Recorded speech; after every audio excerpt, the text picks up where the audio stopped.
बिस्मिल्लाहिर्रहमानिर्रहीम, अस्सलाम वालेकुम, वेलकम टू अलीम अकेडमी। आज हम करेंगे मैथमेटिक्स टी1 7th एडिशन चैप्टर 4 है basic algebra and algebraic manipulation. Chapter 4 में हम करेंगे रिव्यू एक्सरसाइज 4। इससे पहले हमने किया था exercise 4A, 4B and 4C। तो आज हम कर रहे हैं रिव्यू एक्सरसाइज 4। इसके हम सारे क्वेश्चन सॉल्व करेंगे। तो चलिए स्टार्ट करते हैं क्वेश्चन नंबर 1 से। क्वेश्चन नंबर 1 ये है, given that a is equal to -2 and b is equal to 7, evaluate each of the following expressions. a हमारे पास -2 है और b हमारे पास जो है वो 7 है। ये इनकी वैल्यूज़ हैं, यानी a की वैल्यू -2 है और b की वैल्यू 7 है। तो इवेल्यूएट का मतलब है कि हमने वैल्यू फाइंड करनी है। ओके, इवेल्यूएट का मतलब है कि हमने वैल्यू फाइंड करनी है each of the following expressions, in expressions की जो यहाँ पे दिए हुए हैं।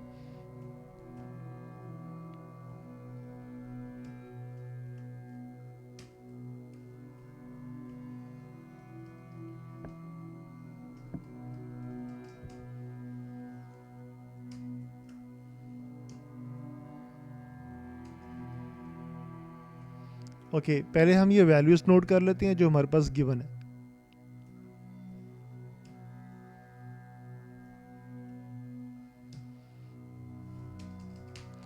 हर क्वेश्चन के साथ आपने इन वैल्यूज़ को लिखना है जिनको आपने यहाँ पे पुट करना है।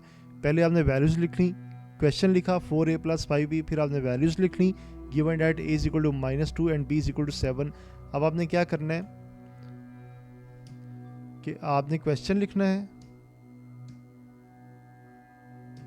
और क्वेश्चन के अंदर आपने वैल्यूज़ को पुट कर देना है।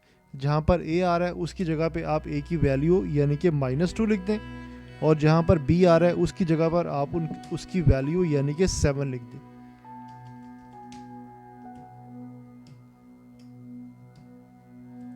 ओके, 4 2 इज 8, तो प्लस माइनस आएगा माइनस, तो ये आ जाएगा -8।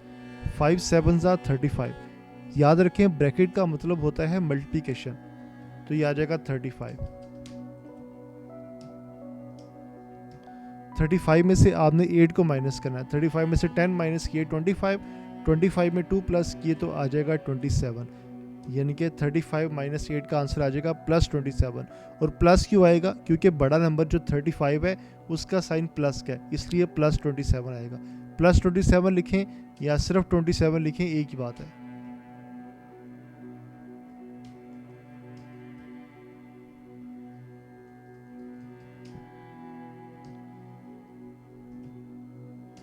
ओके, तो सबसे पहले हम वो वैल्यूज लिखेंगे जो हमारे पास गिवन है।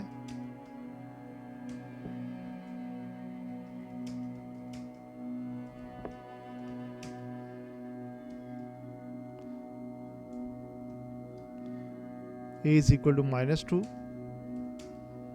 and b is equal to 7। तो अब आपने क्या करना है, आपने क्वेश्चन को लिखना है।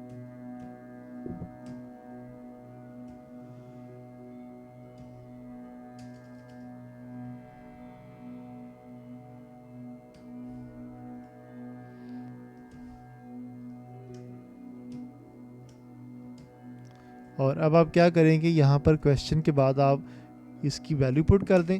a की वैल्यू आपके पास क्या है -2, तो -2 लिखकर उसके ऊपर आप स्क्वायर लिख दें, तो ये आ जाएगा -2 स्क्वायर।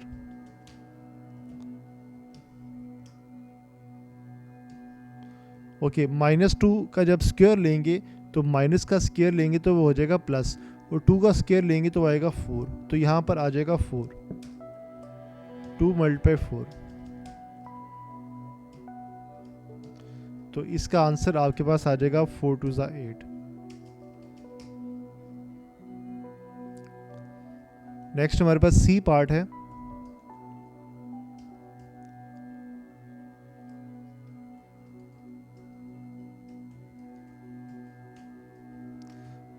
पहले हम क्वेश्चन लिख लेते हैं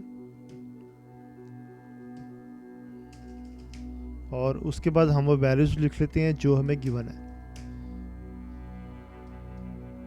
a is equal to -2 and b is equal to 7।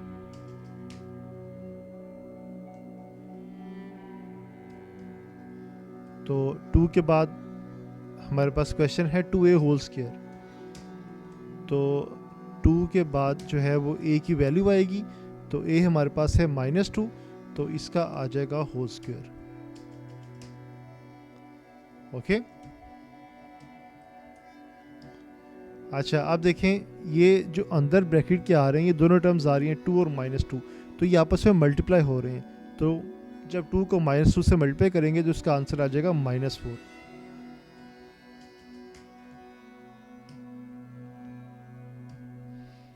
तो ये आ जाएगा -4 का होल स्क्वायर। तो माइनस का स्क्वायर लेंगे तो वो बन जाता है प्लस, 4 का स्क्वायर लेंगे तो आएगा 16, तो ये आ जाएगा +16। +16 लिखें या 16 लिखें, एक ही बात है।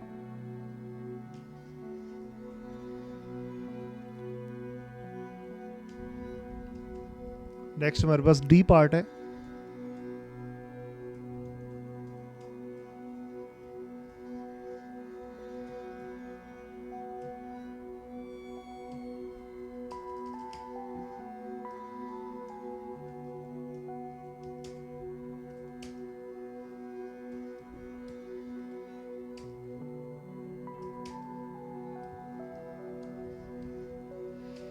a is equal to -2 and b is equal to 7, ये वो वैल्यूज़ हैं जो आपको क्वेश्चन में दी गई हैं। तो अब आपने क्या करना है, आपने इनको जो आपका क्वेश्चन है उसके अंदर पुट कर देना है, यानी कि a इंटू बी माइनस ए के अंदर। तो पहले a आ रहा है तो a की जगह उसकी वैल्यू आ जाएगी, यानी कि -2। उसके बाद आ रहा है b माइनस ए, तो इसके लिए आप ब्रैकेट चेंज कर सकते हैं। ये ब्रैकेट हमने चेंज कर दी, तो यहाँ पर आप लिख दें b माइनस ए। तो b की वैल्यू है 7, तो माइनस a की वैल्यू है -2, तो यहाँ पर आ जाएगा -2।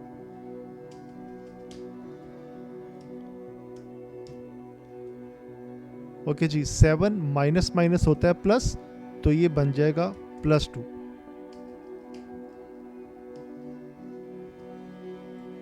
तो 7 + 2 आपके पास आता है 9।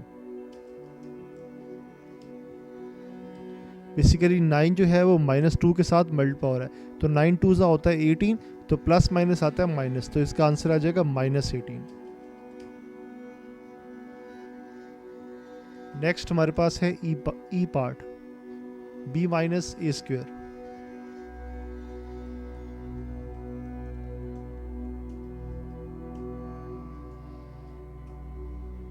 पहले आप क्वेश्चन लिख लें और उसके बाद आप वैल्यूज लिख लें जो आपको गिवन है।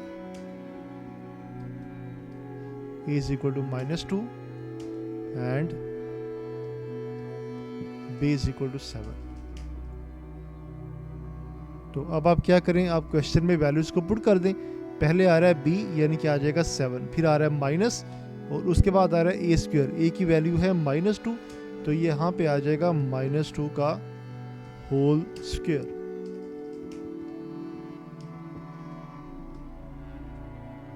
ओके, -2 का जब होल स्क्वायर लेंगे तो ये आ जाएगा आपके पास +4, तो ये बन जाएगा 7 - 4। 7 - 4 का आंसर आता है आपके पास 3, तो ये आ जाएगा आंसर आपके पास 3 आंसर आ जाएगा इसका।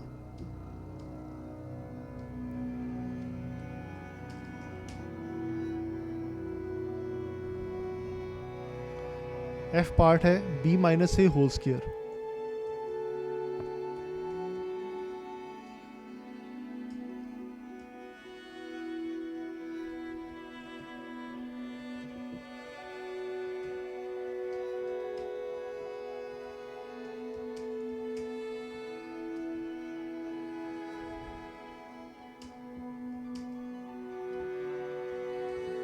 Given that a is equal to -2 and b is equal to 7, ये वाली वैल्यूज़ हैं जो हमें क्वेश्चन में गिवन है। अब हमने क्या करना है कि इन वैल्यूज़ को हमने पुट करना है क्वेश्चन के अंदर, यानी कि b minus a whole square के अंदर। तो पहले आपने क्या करना है कि आपने इज इक्वल टू का साइन लगाना है। तो अब आप जब दो नंबर्स आ रहे हैं दरमियान में माइनस है, तो आप क्या करें, आप दूसरी ब्रैकेट्स यूज़ कर लें। तो अब यहाँ पे देखें कि पहले b आएगा, b की जगह पे आपने 7 लिख देना है, फिर माइनस, और अब a की जगह पर आपने a की वैल्यू यानी कि -2 लिखना है, और इसके बाद आपने लिख देना है होल स्क्वायर।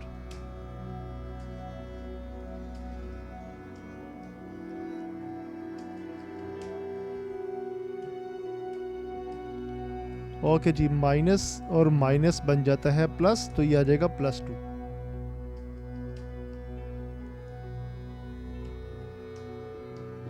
7 + 2 आपके पास आता है 9, तो ये आ जाएगा 9 का स्क्वायर।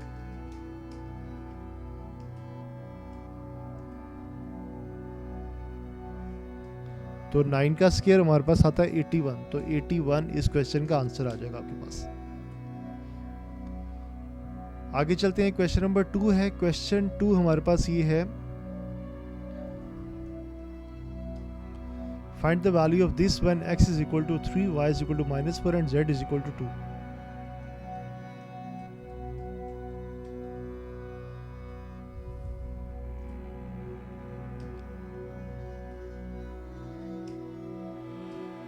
ओके जी, ये हमारे पास क्वेश्चन है। पहले आपने क्वेश्चन लिख लेना है, उसके बाद आपने क्या करना है कि जो वैल्यूज आपको गिवन है उनको आप लिख लें।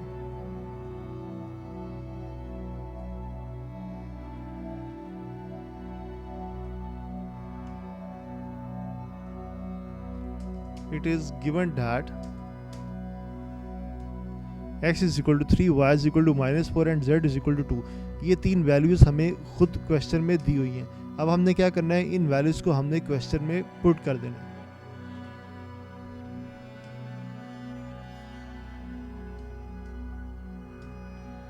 ओके जी, यहाँ पर जब वैल्यूज को पुट करेंगे, 3 के बाद आ रहा है x, तो x की वैल्यू 3 है, तो यहाँ पर x की जगह पर आ जाएगा 3।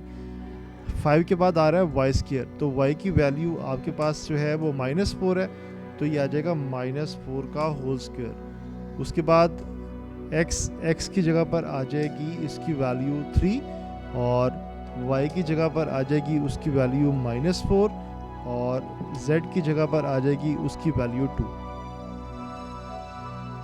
ओके, यहाँ पर ऊपर x आ रहा है, उसकी जगह पर आ जाएगा 3, नीचे y आ रहा है, उसकी जगह पर आ जाएगा -4,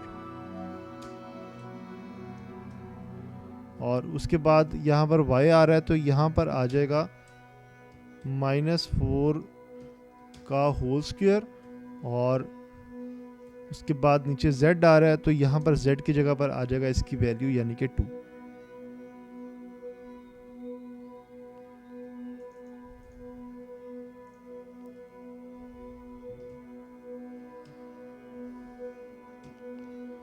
ओके जी, अब हम क्या करते हैं, 3 3 हमारे पास आंसर आता है 9, और -4 का जब स्क्वायर लेंगे तो वो बन जाएगा आपके पास +16। 16 को 5 से मल्टीप्लाई करेंगे तो आपके पास आंसर आ जाएगा 80।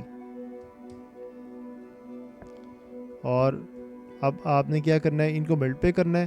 पहले आप 3 को 2 से मल्टीप्लाई करेंगे तो आपके पास आएगा 3 2 6। 6 को 4 से मल्टीप्लाई करेंगे, 6 4 24। 24 को 2 से मल्टीप्लाई करेंगे तो आ जाएगा 48, तो ये आ जाएगा 48, और माइनस माइनस हो जाएगा प्लस। ओके, यहाँ पर आ रहा है 3/-4, तो माइनस यहाँ ब्रैकेट से पहले आ जाएगा और 3 के नीचे आ जाएगा 4। और देखें, -4 का स्क्वायर लेंगे तो आपके पास आ जाएगा 16, और नीचे आ जाएगा इसके 2 डिनोमिनेटर में।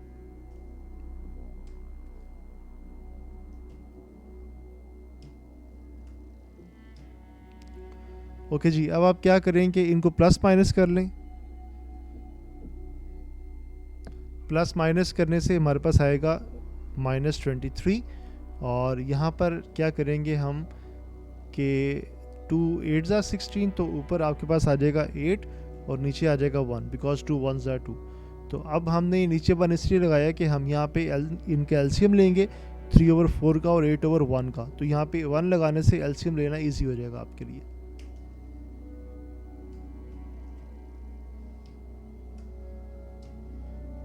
ओके जी, अब क्या करें कि आप जब इनका एलसीएम लेंगे डिनोमिनेटर में, तो 4 और 1 का जो एलसीएम है वो आपके पास आ जाएगा 4। तो आपने सिंगल फ्रैक्शन लगाकर नीचे 4 लिख देना है। अब आप 4 का टेबल पढ़ेंगे कि 4 है, 4 1 ज़ा 4, उस 1 को मल्टीप्लाई करेंगे न्यूमिनेटर 3 के साथ, तो 3 1 ज़ा 3 आ जाएगा, और माइनस का साइन आएगा 3 के साथ, फिर आएगा माइनस का साइन, फिर 1 का टेबल पढ़ेंगे 4 आए, 1 4 ज़ा 4, तो 4 को मल्टीप्लाई करें 8 के साथ, तो 8 4 ज़ा आ जाएगा 32।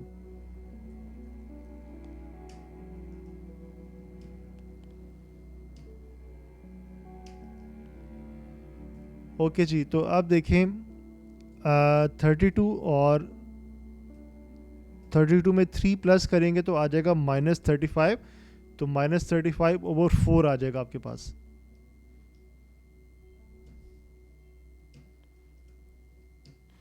अच्छा, इसको आपने क्या करना है कि आप ये बेसिकली लिखा हुआ है -23/-35/4, तो नीचे वाला जो माइनस है उसको हम क्या करेंगे, यहाँ फ्रैक्शन से पहले ले आएंगे। ओके,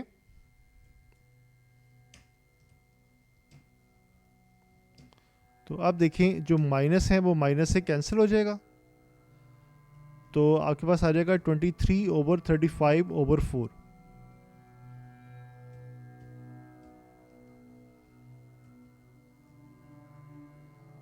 तो ये बेसिकली लिखा हुआ है कि 23 इज डिवाइडेड बाय 35/4, तो हम इसको ऐसे लिख सकते हैं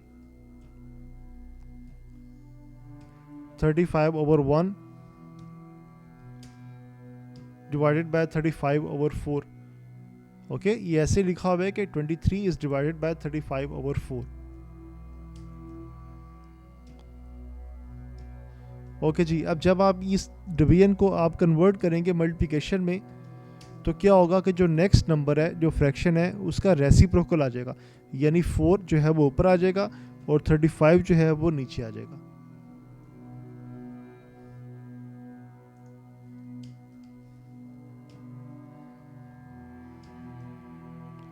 ओके जी, अब आपने क्या करना है, न्यूमरेटर को मल्टीप्लाई करना है न्यूमरेटर के साथ और डिनोमिनेटर को आपने मल्टीप्लाई करना है डिनोमिनेटर के साथ। तो 4 को जब मल्टीप्लाई करेंगे 23 के साथ, तो आपके पास आ जाएगा 92, और जब 35 को मल्टीप्लाई करेंगे 1 के साथ तो आ जाएगा 35। तो 92/35 आपके पास इसका आंसर आ जाएगा। तो अब अगर आप इसको मिक्स फ्रैक्शन में कन्वर्ट करना चाहें तो आप कन्वर्ट कर सकते हैं। तो मिक्स फ्रैक्शन में क्यों कन्वर्ट करेंगे, क्योंकि हमारे पास जो है वो न्यूमरेटर में बड़ा नंबर आ रहा है और डिनोमिनेटर में छोटा नंबर आ रहा है। तो आप क्या करें कि आप ऐसे एक लाइन लगाएं, आप 92 को जो है वो डिवीजन के अंदर लिखें और 35 को आप बाहर लिखें। 35 1 ज़ा 35, 35 2 ज़ा आ जाएगा आपके पास 70, 35 3 ज़ा करेंगे तो वो 92 से बड़ा हो जाएगा। इसको माइनस करें तो आ जाएगा 2 और 2। तो यहाँ से आपने शुरू करना है 2 होल 22/35, तो ये इसका आंसर आ जाएगा।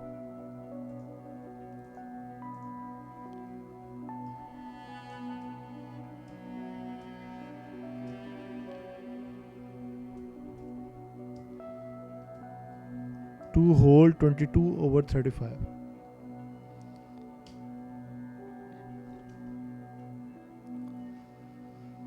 नेक्स्ट क्वेश्चन नंबर 3 है। क्वेश्चन 3 है एक्सपैंड एंड और simplify each of the following expressions. इनको आपने एक्सपैंड करना है या इनको सिंप्लीफाई करना है जो एक्सप्रेशंस आपको दिए हुए हैं।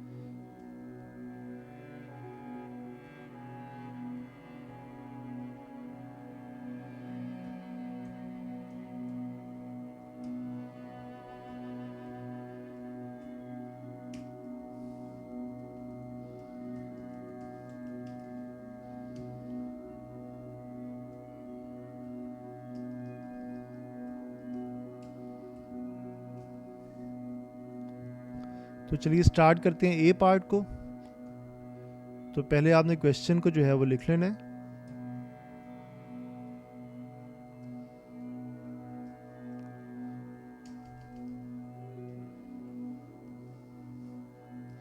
अच्छा जी, अब आपने क्या करना है कि आपने जो लाइक टर्म्स हैं उनको आपने कंबाइन कर लेना है।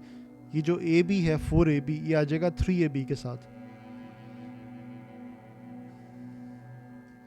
और एक्स वाई को आपने लिख देना है वाई एक्स के साथ। एक्स वाई हो या वाई एक्स हो, they are the same thing. आपने ये वाई एक्स को भी आपने एक्स वाई लिख लेना है।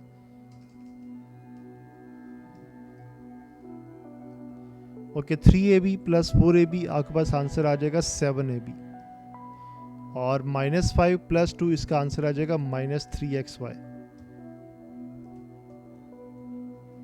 तो 7AB -3XY आपके पास फर्स्ट पार्ट का आंसर आ जाएगा।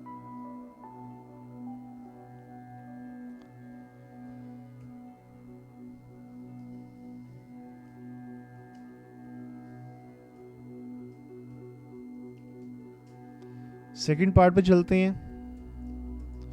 सबसे पहले आप क्वेश्चन लिखें।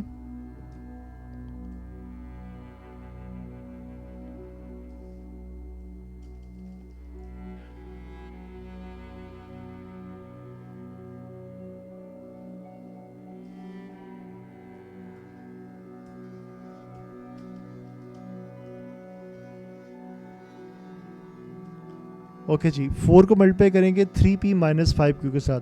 जब 4 को 3p से मल्टीप्लाई करेंगे तो 4 3 सा होता है 12, तो ये आ जाएगा 12p। फिर आएगा प्लस माइनस माइनस, अब 4 को जब 5q से मल्टीप्लाई करेंगे तो 5 4 से आपके पास आता है 20, तो ये आ जाएगा 20q। अब जब 6 को आप मल्टीप्लाई करेंगे 2q के साथ तो 6 2 सा आ जाएगा 12q, और फिर माइनस, तो 6 5 सा आ जाएगा आपके पास 30p।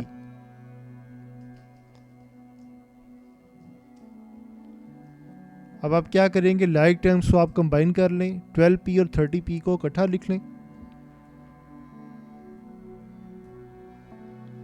और 20q और 12q को आप इकट्ठा लिख लें। 12p माइनस 30p, इसका आंसर आपके पास आ जाएगा माइनस 18p।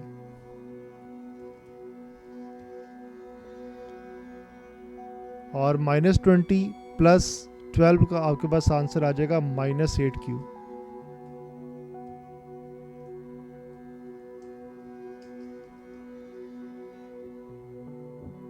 तो माइनस 18p माइनस 8q इस बी पार्ट का आंसर आ जाएगा आपके पास।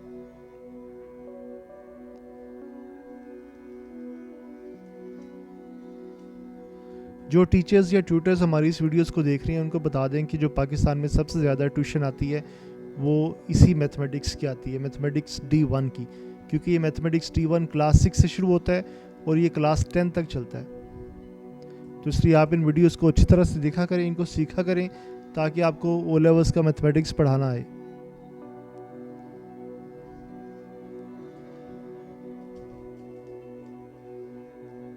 और जो स्टूडेंट्स इस वीडियो को देख रहे हैं उनसे हमारी रिक्वेस्ट है कि इस वीडियोस को ज़्यादा से ज़्यादा अपने क्लास फेलोज़ के साथ शेयर किया करें आप। और अगर आपको फ़ायदा हो, वीडियो अच्छी लगे, आपको सोल्यूशन की समझ आए, तो एक अच्छा सा लाइक किया करें और एक प्यारा सा कमेंट किया करें। ओके, 2a आपके पास ऐसे ही आ जाएगा। 3 को आपने मल्टीप्लाई करना है a minus b minus a के साथ, लेकिन मल्टीप्लाई करने से पहले आपने क्या करना है कि जो ब्रैकेट के अंदर ब्रैकेट आ रही है आपने पहले उसको सॉल्व करना है। यानी कि आपने जो ये ब्रैकेट आ रही है b माइनस a, इसको आपने पहले सॉल्व करना है, ठीक है। उसके बाद आप बाहर 3 से मल्टीप्लाई करेंगे।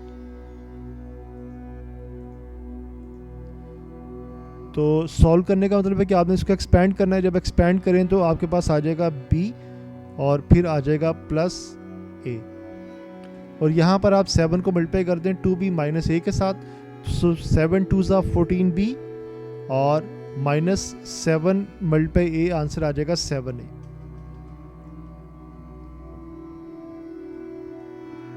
आप 3 को मल्टीप्लाई करें, बल्कि 3 को मल्टीप्लाई करने से पहले आप क्या करें कि आप a प्लस a को आप इकट्ठा लिख लें। तो ये जो वाला प्लस a है ये आ जाएगा पहले वाले a के साथ।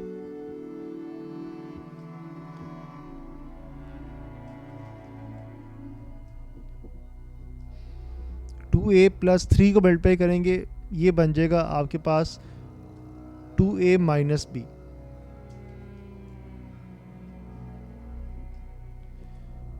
तो अब 3 को मल्टीप्लाई करेंगे तो आ जाएगा 3 2 सा 6 से, और माइनस 3 मल्टीप्लाई b का आंसर आ जाएगा 3b।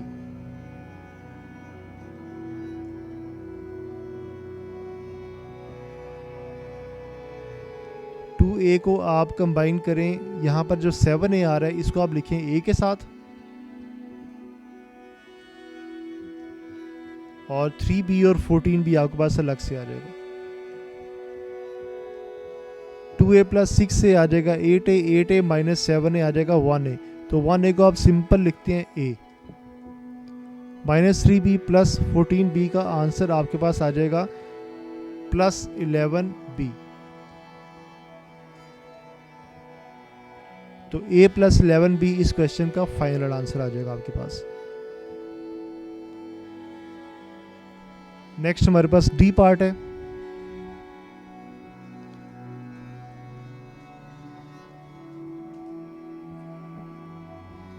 जो इसके बाद वीडियोस आ रही हैं हमारे पास नेक्स्ट, उसमें हम क्या करने वाले हैं कि हम ओ लेवल्स के पास्ट पेपर्स को सॉल्व करने वाले हैं। ओ लेवल्स के पास्ट पेपर्स में क्लासिफाइड भी सॉल्व कर लेंगे, ईयरली भी सॉल्व करेंगे हम।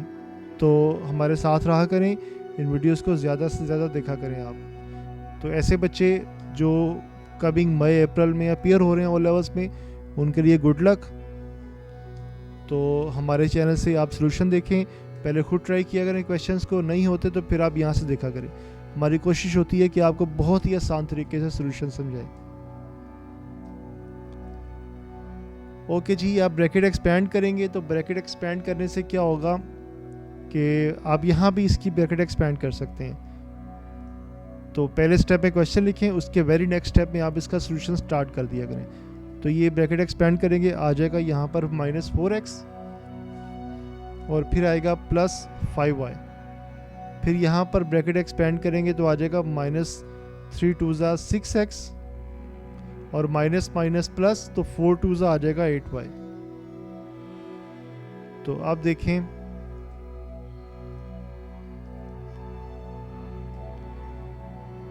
3x minus 4x plus 5y minus 6x, ये जो माइनस 6x आ रहा है इसको आप कंबाइन कर लें x वाली टर्म्स के साथ।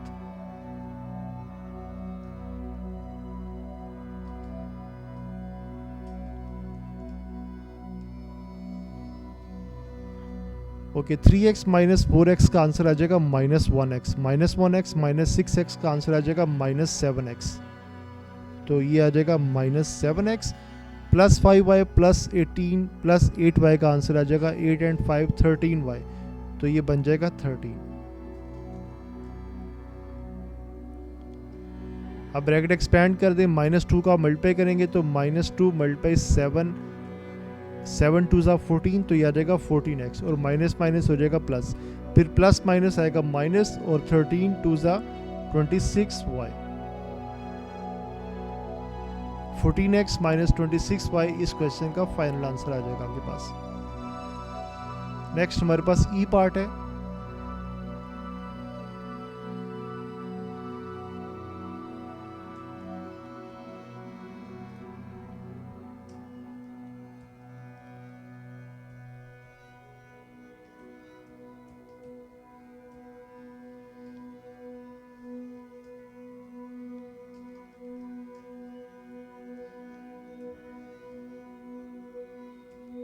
Okay, 4 into H minus 3 into F minus 6 into F minus H. पहले आप क्या करें, ये जो सबसे अंदर आपके पास आ रहा है 6 इंटू एफ माइनस एच, इसको आप सॉल्व करेंगे। जब इसको एक्सपेंड करेंगे तो ये बन जाएगा 6f और माइनस माइनस आ जाएगा प्लस, तो फिर आ जाएगा 6h।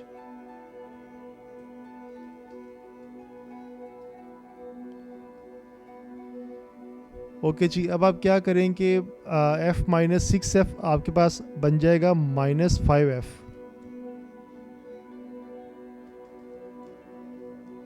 और इसके बाद क्या होगा कि आप 3 को मल्टीप्लाई करेंगे इस ब्रैकेट के साथ, तो ये आ जाएगा 3 5 15f, लेकिन माइनस माइनस हो जाएगा प्लस और फिर प्लस माइनस होएगा माइनस, तो 6 3 18h आपके पास नेक्स्ट आ जाएगा।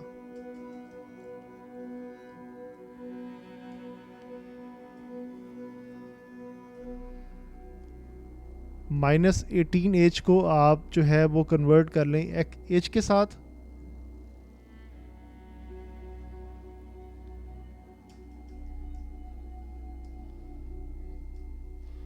ओके, h माइनस 18h का आंसर आ जाएगा -17h।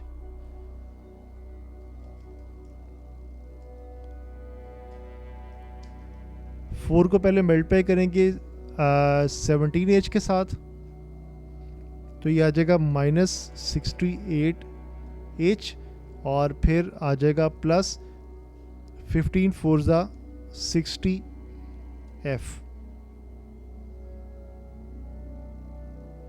तो आप क्या करें कि आप प्लस वाली टर्म को पहले लिख लें, माइनस वाली को बाद में लिख लें।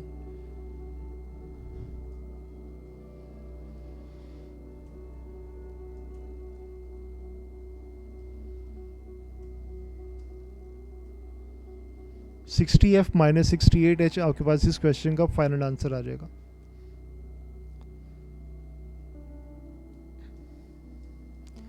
हम ये भी कोशिश कर रहे हैं कि अपने इस चैनल पे हम ओ लेवल्स के डिफरेंट टॉपिक्स शुरू कर दें, जैसे बेरिंग को अलग से सॉल्व करें, ट्रिग्नोमेट्री को अलग से सॉल्व करें।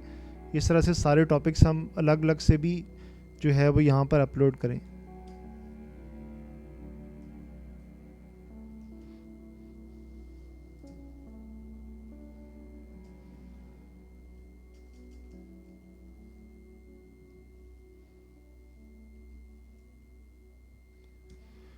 ओके जी, 5 इंटू एक्स प्लस 5y, इसको अब एक्सपेंड कर दें, 5 को x से मल्टीप्लाई करेंगे आ जाएगा 5x और प्लस 5 5 सा आ जाएगा 25y।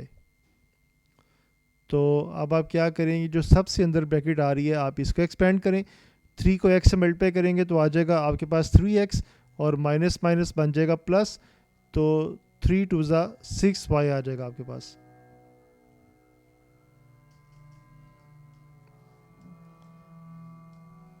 Five x plus 25y minus 2x minus 3। अब आप क्या करेंगे, देखें 3x माइनस 3x, एक टर्म आपके पास जो है वो प्लस वाली है और एक टर्म आपके पास माइनस वाली है, ये दोनों टर्म्स आपस में कैंसिल हो जाएंगी और यहाँ से बिल्कुल गायब हो जाएंगी, गायब हो जाएंगी यानी कि ज़ीरो हो जाएंगी। तो आपके पास आ जाएगा 6y प्लस 1y, आपके पास आ जाएगा 7y।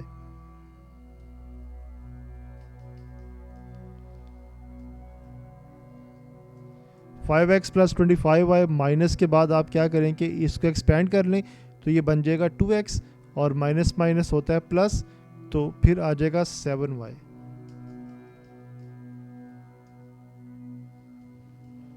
Five x minus 2x को आप लिख लें 5x के साथ।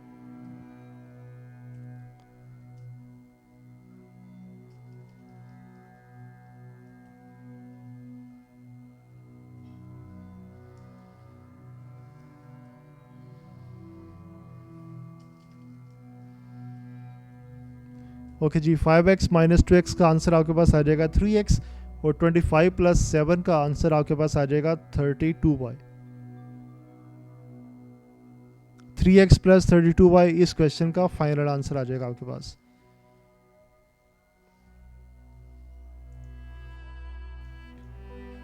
नेक्स्ट मेरे पास क्वेश्चन नंबर 4 है।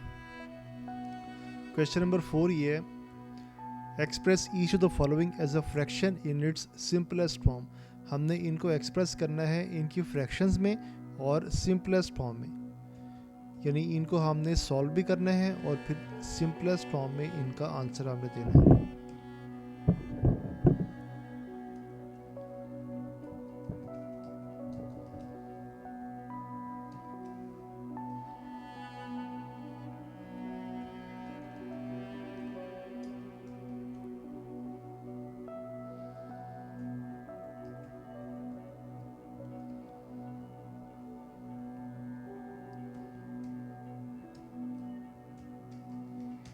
ओके जी, फर्स्ट पार्ट ये है 2x over 3 plus 5 minus x over 4। तो देखें दो फ्रैक्शंस हैं, उनके दरमियान में प्लस है, तो जब भी दो फ्रैक्शंस हों, दो या दो से ज़्यादा फ्रैक्शंस हों, उनके दरमियान में प्लस या माइनस के साइंस हों, तो हम हमेशा उनका एलसीएम लेते हैं और एलसीएम लेते हैं हम डिनोमिनेटर की टर्म्स का, यानी कि 3 और 4 का एलसीएम लेंगे तो वो आता है आपके पास 12। तो आपने सिंगल फ्रैक्शन लगानी है और सिंगल फ्रैक्शन के आपने डिनोमिनेटर में लिख देना है 12। अब जो ऊपर आपके पास आ रहा है 3, आपने 3 का टेबल पढ़ना है कि आपके पास 12y, 3 4 ज़ा 12, 4 को आपने मल्टीप्लाई करना है ऊपर न्यूमरेटर के साथ, तो आ जाएगा 4 2 ज़ा 8x। ओके, अब 4 का टेबल पढ़ेंगे 12y, 4 3 ज़ा 12, 3 को आपने मल्टीप्लाई करना है ऊपर न्यूमरेटर यानी कि 5 माइनस x के साथ।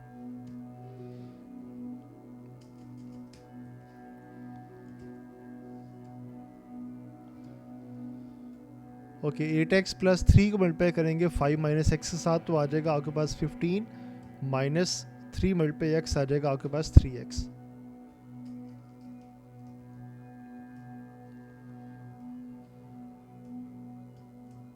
ये जो माइनस 3x आ रहा है इसको आप लिख दें 8x के साथ।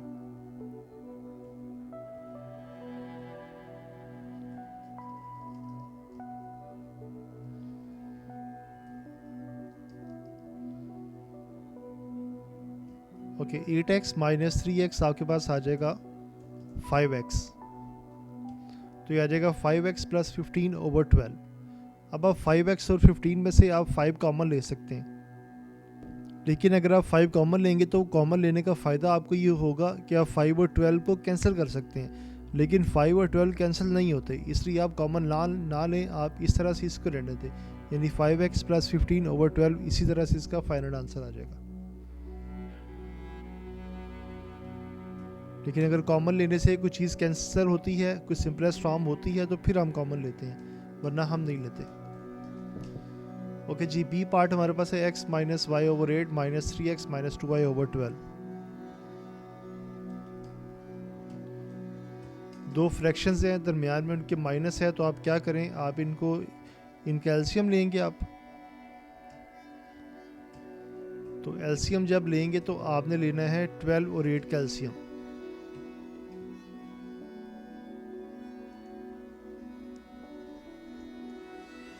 यहाँ पर हम लिखते हैं 12 और साथ में लिखते हैं 8। तो 2 का टेबल पढ़ते हैं, 2 6 12, 2 4 8। फिर 2 का टेबल पढ़ते हैं, 2 3 6, 2 2 4। तो 3 1 3 2 और फिर 2 1, 2 3 6, 6 2 12, 12 2 24। 24 जो है वो 8 और 12 का एलसीएम आ जाएगा आपके पास। तो आपने सिंगल फ्रैक्शन लगानी है, उसके नीचे आपने लिख देना है 24। अब 8 का टेबल पढ़ेंगे, 24 आए, 8 3 24, तो 3 को आप मल्टीप्लाई करें x माइनस वाई के साथ,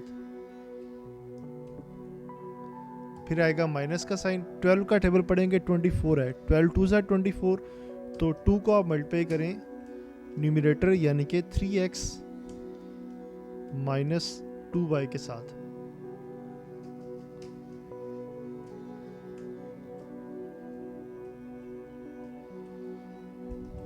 थ्री को मल्टीप्लाई करें x माइनस वाई के साथ, तो आ जाएगा 3x माइनस 3y। माइनस 2 को मल्टीप्लाई करें 3x माइनस 2y के साथ, तो 3 2 आ जाएगा 6x, और माइनस माइनस प्लस, तो 2 2 आ जाएगा 4y।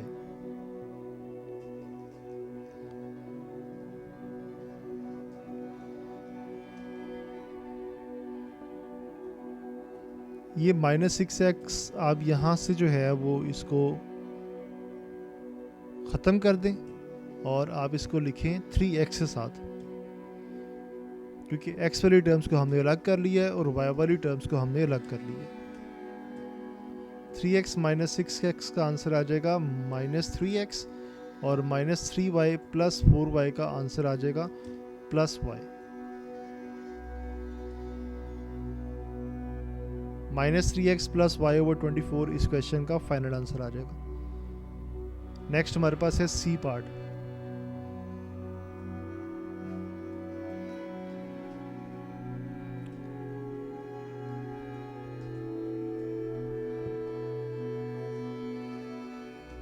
अगर आपको वीडियो अच्छी लगे तो आप एक प्यारा सा कमेंट ज़रूर किया करें।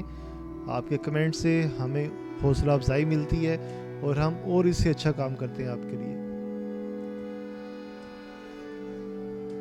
और वीडियो को लाइक किया करें और ज़्यादा से ज़्यादा शेयर किया करें। ओके, 4 को मल्टीप्लाई करना है आज में 2a माइनस b के साथ, तो 4 2 से आ जाएगा 8a माइनस 4 इंटू b आ जाएगा 4b। 2 को जब मल्टीप्लाई करेंगे 3a के साथ, तो 2 3 से आ जाएगा 6a, और प्लस 2 मल्टीप्लाई b आ जाएगा 2b।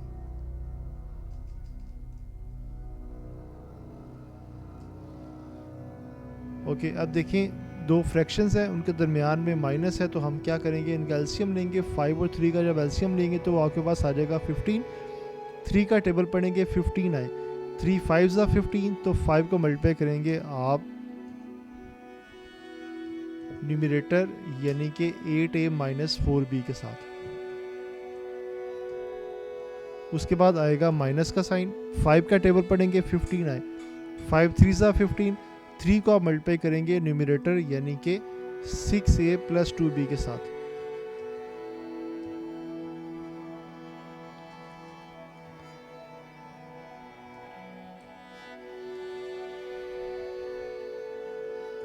तो 5 को जब आप मल्टीप्लाई करेंगे, एक्सपेंड करेंगे, तो 5 8 सा आ जाएगा आपके पास 40a, और माइनस 5 4 सा आ जाएगा आपके पास 20b।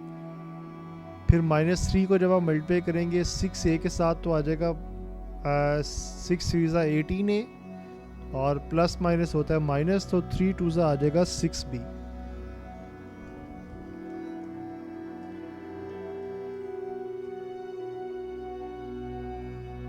4a और 40a और -18a को आप इकट्ठा लिख लें, और -20b और -6b अलग से आ जाएगा।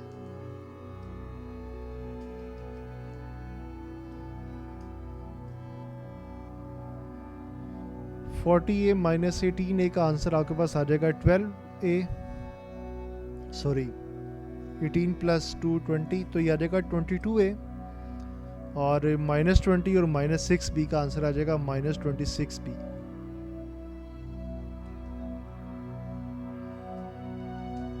(22) और 26 में से 2 कॉमन आ रहा है, लेकिन अगर आप 2 कॉमन लेंगे तो वो 15 के साथ कैंसिल नहीं होता, इसलिए यही इसका आंसर आ जाएगा।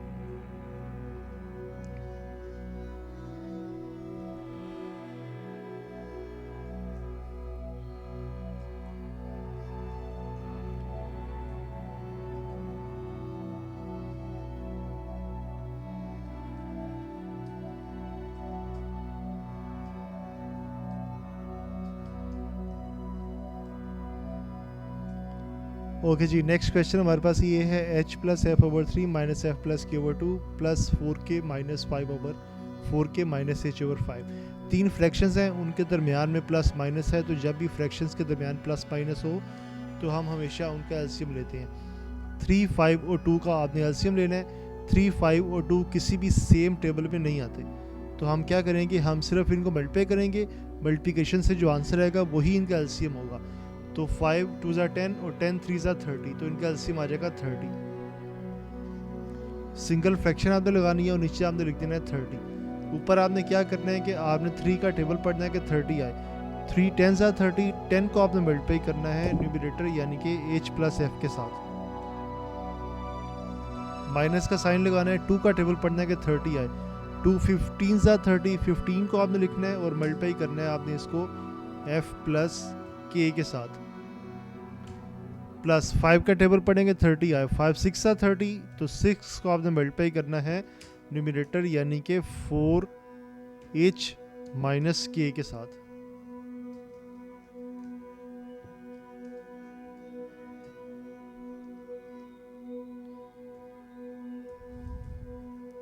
टेन को मल्टीप्लाई करें h के साथ तो आ जाएगा आपके पास 10h, और 10 को जब मल्टीप्लाई करेंगे आप f के साथ तो आ जाएगा +10f।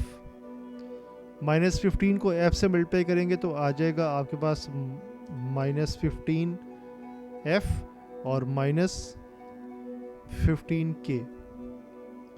6 को मल्टीप्लाई करेंगे जब आप 4k के साथ तो आ जाएगा 4h के साथ तो आ जाएगा 6 4 सा 24h, और फिर आएगा माइनस का साइन और आ जाएगा 6k।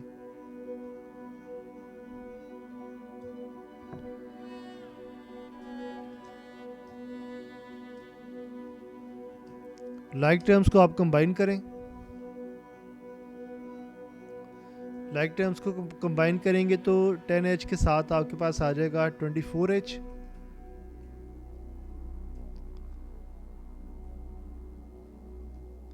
और 10f के साथ आ जाएगा 15f, और 15k के साथ आ जाएगा 6k।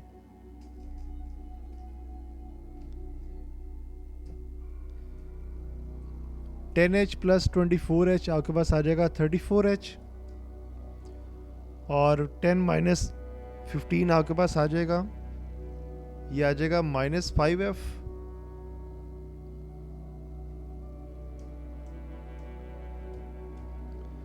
और -15 और -6 आपके पास आ जाएगा -21k।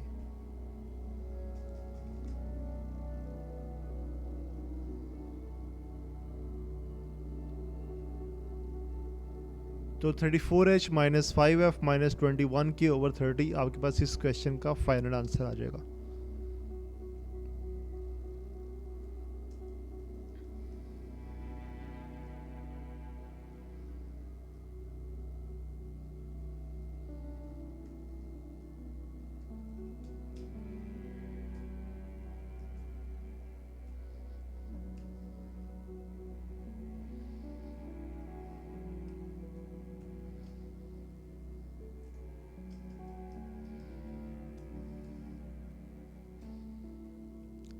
ओके जी, तीन हमारे पास फ्रैक्शंस हैं, तो 3q को हम 3q और 1 लिख लेते हैं, और फ्रैक्शंस के दरमियान माइनस है, तो फिर हम क्या करेंगे, हम इनका एलसीएम लेंगे।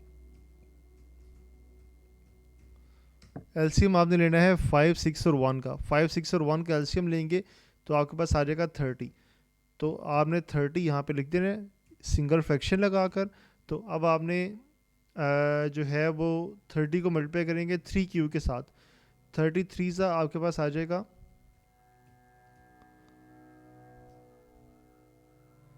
हम एक स्टेप मिस कर रहे हैं, हम इसको नेक्स्ट स्टेप में करते हैं। ओके जी, अब आपके पास आ जाएगा यहाँ पर 30, और देखें 33 सा आपके पास आ जाएगा 1, 30 सा 30 और 33 सा आ जाएगा 90q। उसके बाद आप क्या करें, अब 5 का टेबल पढ़ेंगे, 30 आए, 5, 6 है 30, तो 6 को आप मल्टीप्लाई करेंगे, 6 को मल्टीप्लाई करेंगे न्यूमरेटर यानी कि 4p माइनस 3q के साथ।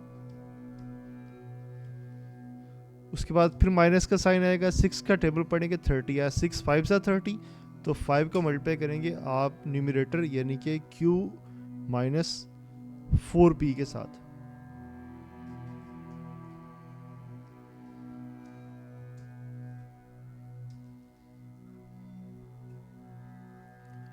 ओके, माइनस 6 को मल्टीप्लाई करें तो आ जाएगा आपके पास 24p, और माइनस माइनस प्लस, और 6 3 सा 18q।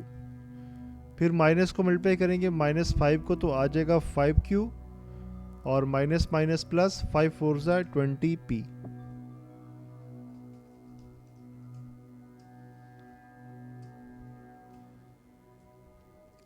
q के साथ आप कंबाइन करें 5q को,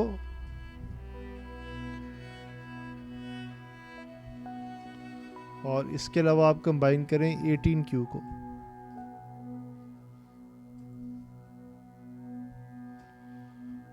ओके, 90 माइनस 5 आपके पास आ जाएगा 85। 85 में आपने 18 प्लस करना है, 85 में 20 प्लस करेंगे तो 105, उसमें से 2 माइनस करेंगे तो 103, तो ये आपके पास आ जाएगा 103q, लेकिन इसको हम लिखेंगे नेक्स्ट स्टेप में।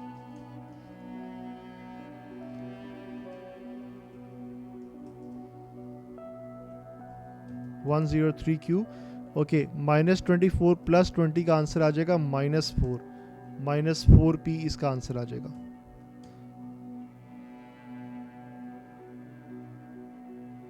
तो 103q माइनस 4p ओवर 30 इस क्वेश्चन का फाइनल आंसर आ जाएगा आपके पास। इस क्वेश्चन का लास्ट पार्ट हमारे पास ये है, एफ पार्ट।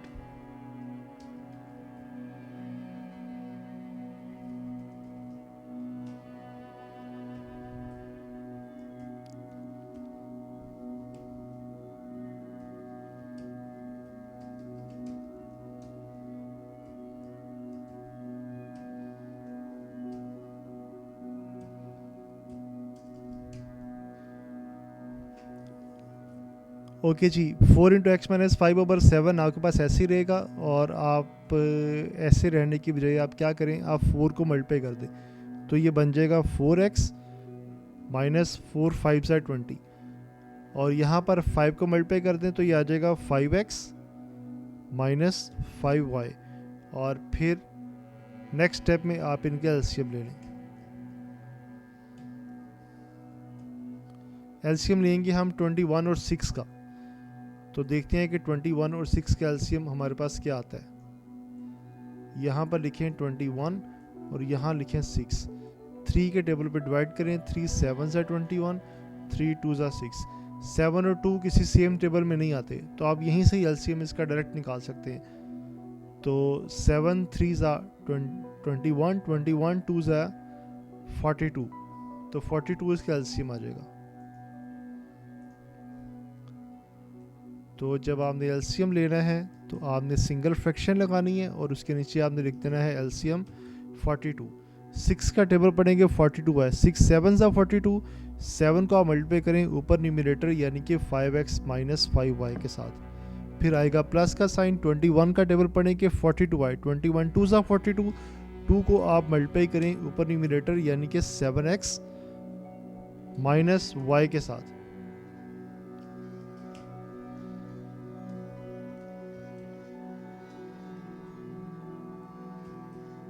ओके 7 को मल्टीप्लाई करें आप 5x माइनस 5y के साथ, तो आ जाएगा 35x और माइनस 35y। 2 को मल्टीप्लाई करें 7x के साथ, 7 2 ज़ा आ जाएगा 14x minus 2y।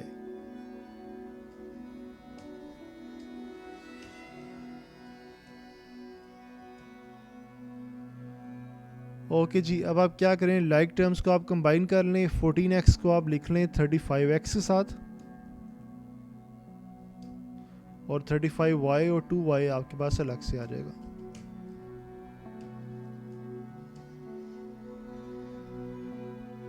(35x + 14x) 35 और 45 और 49 आ जाएगा आपके पास। 49x और -35 और -2 आ जाएगा -37y।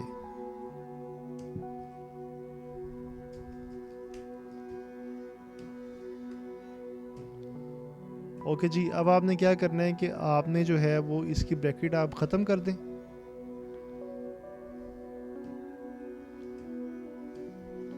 और नेक्स्ट स्टेप में आप इनके एलसीएम ले लें। 7 और 42 का एलसीएम लेंगे तो आपके पास आएगा 42। क्यों? क्योंकि 42 जो है वो 7 पर डिविजिबल है, इसलिए जब दो नंबर्स के एलसीएम लें कि उनमें से एक नंबर दूसरे के टेबल में आता हो, तो जो बड़ा नंबर होता है दोनों में से वो उसके एलसीएम होता है। 7 का टेबल पढ़ें कि 42 है, 7 6 ज़ा 42, 6 को आप मल्टीप्लाई करें न्यूमरेटर यानी कि 4x माइनस 20 के साथ, फिर आएगा माइनस का साइन। 42 का टेबल पढ़ेंगे 42y, 42 1 ज़ा 42, तो 1 को आप मल्टीप्लाई करें न्यूमरेटर यानी कि 49x माइनस 37y के साथ।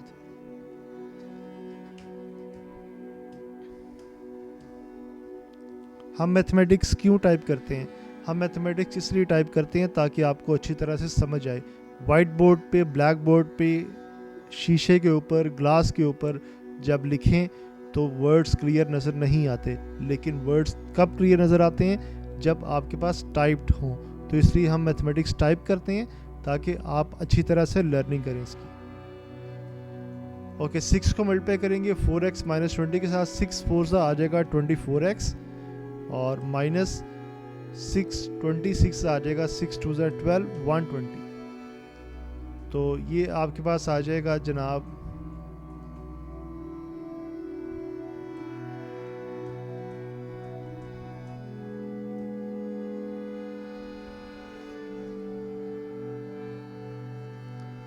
तो ये आपके पास आ जाएगा -49x और ये बन जाएगा +37y। प्लस क्यों बनेगा? क्योंकि ब्रैकेट के बाहर माइनस का साइन है, तो जब बाहर माइनस हो तो ब्रैकेट के अंदर के साइन चेंज हो जाते हैं।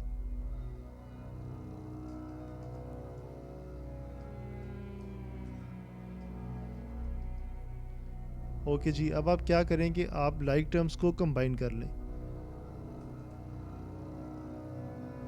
49x को आप ले जाएं 24x के साथ और -20 और हाँ -20 और जो है 37y ये अलग से आ जाएंगे।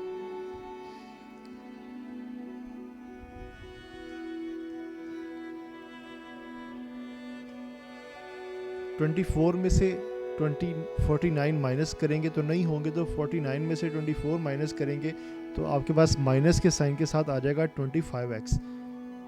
तो -25x minus 120 plus 37y over 42, ये आपके पास इस क्वेश्चन का फाइनल आंसर आ जाएगा।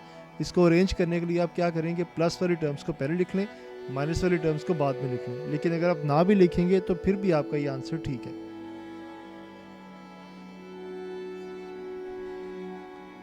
तो चलते हैं नेक्स्ट क्वेश्चन पे।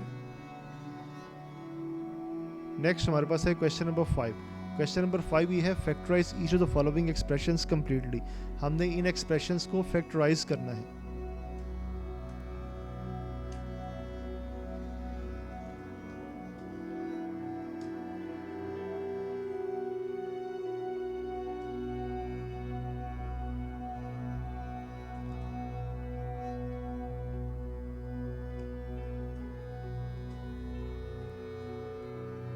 फैक्टराइजेशन जब 3 नंबर्स आ जाएं तो थोड़ी सी मुश्किल होती है। बच्चे इसमें बहुत सारी गलतियां करते हैं क्योंकि उनको रूल्स का पता नहीं होता। तो यहाँ पे हम आपको रूल्स इस तरह से समझाएंगे कि आपको इंशाल्लाह ताला ये सारी ज़िंदगी याद रहेंगे। अच्छा देखिए, स्टूडेंट्स पेपर्स में क्या गलती करते हैं कि वो 21 PQ को मिला देते हैं 28 QR के साथ। यहाँ से वो Q कॉमन ले लेते हैं। जब Q कॉमन लेते हैं तो आपके पास ब्रैकेट में आ जाता है 21P और -28R। तो उसके अलावा वो 14Q को अलग से लिख देते हैं और ये सारा काम जो है ये बिल्कुल गलत है। फिर स्टूडेंट्स क्या करते हैं, इन दो टर्म्स को कंबाइन करते हैं, इनमें से वो कॉमन ले लेते हैं। कॉमन लेने के बाद जो थर्ड टर्म है उसको वैसे ही लिख देते हैं। फिर कुछ स्टूडेंट्स क्या करते हैं, वो यहाँ पर आकर मिड टर्म ब्रेक कर देते हैं। यहाँ पर 3 टर्म्स अब आ जाए, उनकी फैक्टराइजेशन में मिड टर्म ब्रेक भी होती है, लेकिन वो D1 में कुछ कम है, वो D2 से आगे बहुत ज़्यादा है। तो यहाँ पर मिड टर्म ब्रेक नहीं होगी। सबसे पहला काम जो आपने करना है, द वेरी फर्स्ट स्टेप जो आपने करना होता है वो ये है कि आपने यहाँ से कॉमन लेना है। ओके, आपने यहाँ से कॉमन लेना है। ओके, जब आप कॉमन लेते हैं तो उसके बाद आपने देखना है कि इनका क्या हो सकता है। तो हमेशा कॉमन आपने लेना है जितनी टर्म्स हैं उन सब में से, यानी 3 टर्म्स हैं, आप देखेंगे 3 के 3 टर्म्स में से क्या कॉमन आ रहा है। देखिए, P तीनों में है, नहीं है। Q तीनों में है, यस। Q वो वर्ड है जो कि इन तीनों में है। इसके अलावा देखें 21, 14, 28 ये तीनों किसी एक टेबल में आते हैं। 2 के टेबल में आते हैं, नहीं। 3 के टेबल में आते हैं, नहीं। ये 7 के टेबल में आते हैं। तीनों नंबर्स 7 पर डिविजिबल हैं, तो आपने 7Q यहाँ से कॉमन ले लेना।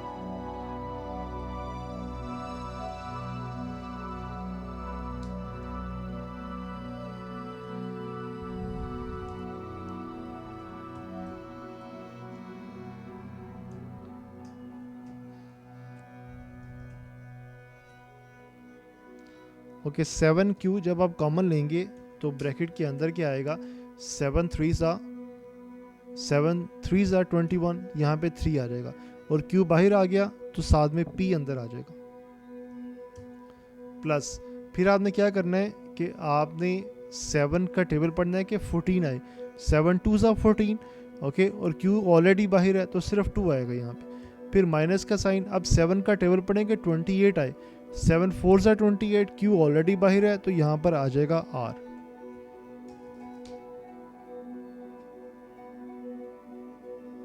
तो 7Q into 3P plus 2 minus 4R इस फर्स्ट पार्ट का आंसर आ जाएगा आपके पास। तो कितना आसान है, सिर्फ हमने कॉमन लिया और कॉमन लेने के बाद हमने उसका आंसर लिख दिया। आपने इसके अलावा कोई और काम नहीं करना इसमें।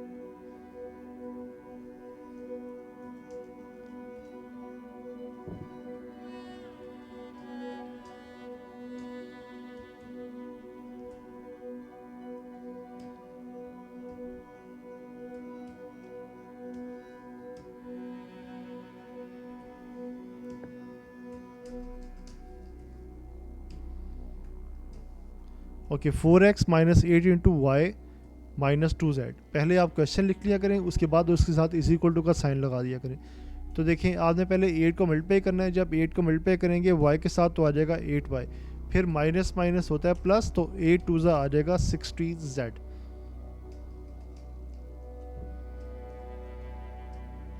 Four x minus 8y plus 16z। तो अब आप क्या करें, देखें इन तीनों में x आ रहा है, नहीं आ रहा। तीनों में y आ रहा है, नहीं आ रहा। तीनों में z आ रहा है, नहीं आ रहा। तो तीनों में क्या कॉमन आ रहा है, इन तीनों में कॉमन आ रहा है आपके पास 4। तो आप 4 कॉमन ले लें। जब 4 कॉमन लेंगे तो पहले आ जाएगा x, फिर आएगा 4 2 8 तो 2y, और फिर आ जाएगा 4 4 16 4z। तो ये आपके पास इसका आंसर आ जाएगा 4 into x minus 2y plus 4z।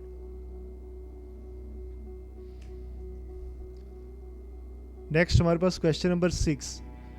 Question 6 हमारे पास जो है वो वर्ड प्रॉब्लम है।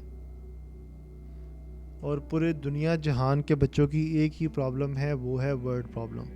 सबसे मुश्किल क्वेश्चंस जहाँ से बच्चे भागते हैं, और बच्चे तो भागते हैं, यहाँ से टीचर्स ही भागते हैं। थोड़ा सा हम इसको छोटा कर लेते हैं ताकि आपके देखने में आसानी हो जाए।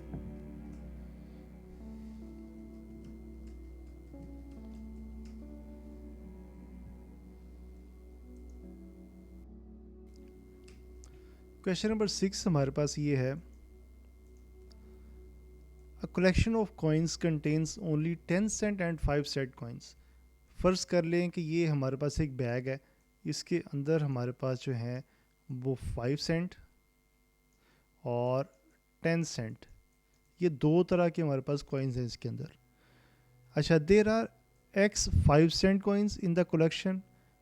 ये बता दिया हमें कि जो 5 सेंट कॉइन्स हैं ना वो एक्स हैं, यानी कि जो ये वाले कॉइन्स हैं ये इनकी तादाद हमारे पास एक्स है। एक्स कुछ भी हो सकता है, 1 2 3 4 कोई नंबर हो सकता है। अच्छा, पहला क्या क्वेश्चन है, find the total value of the 5 cent coins. देखें, जो 5 सेंट कॉइन्स हैं वो इस बैग के अंदर, बैग की बात नहीं है, बैग हमने खुद से सपोज कर ली है, बैग एक कलेक्शन है। जो 5 सेंट कॉइन्स हैं वो यहाँ पर हमारे पास एक्स हैं, ठीक है। यानी कि अगर 5 सेंट कॉइन्स जो है एक्स हमारे पास अगर 2 हो तो 5 सेंट कॉइन्स कितने आ जाएंगे, यानी 2 5 सेंट कॉइन्स, ओके। तो यानी इट्स मीन के 5 2 10 सेंट्स आ जाएंगे। तो यहाँ पर यानी जितने वो हैं उसको हम जो उनका नंबर ऑफ कॉइन्स हैं उससे उसको मल्टीप्लाई करेंगे तो उससे वो टोटल वैल्यू आ जाएगी। तो total value of 5 cent coins की आ जाएगी, वो आपके पास आ जाएगी 5x सेंट्स, ओके। तो चले इसका आंसर लिखते हैं हम। फर्स्ट पार्ट का आंसर आ जाएगा 5x सेंट्स। तो इसकी आप हेडिंग क्या देंगे, total value of 5 cent coins.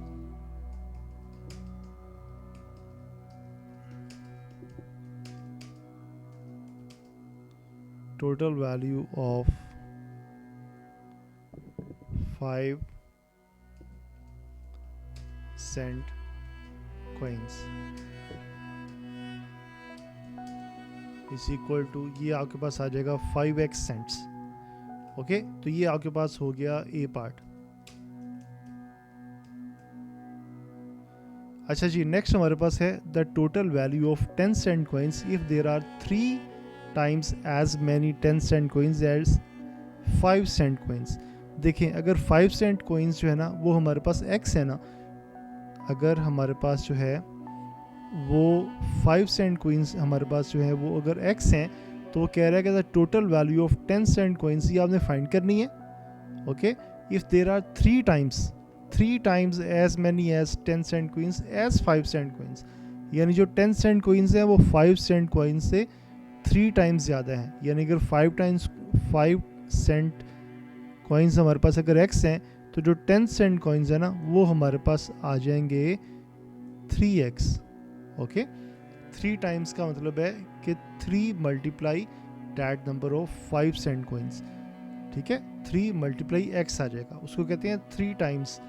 3 times mean 3 multiply, okay. तो जब आपने 3 को मल्टीप्लाई करना है, बेसिकली इस तरह से आ जाएगा 3 टाइम्स 10 सेंट कॉइन्स। तो 10 को आप मल्टीप्लाई कर दें 3 के साथ तो ये आ जाएगा 30 सेंट कॉइन्स। 30 के साथ ये x भी आएगा तो ये आ जाएगा 30x सेंट कॉइन्स, ओके। तो ये आ जाएगा total value of 10 cent coins. तो हम सिंपल लिखेंगे कि बी पार्ट का answer, find the total value of 10 cent coins if there are 3 times as many 10 cent coins as 5 cent coins. तो यहाँ पे आप सिंपल लिखेंगे total value of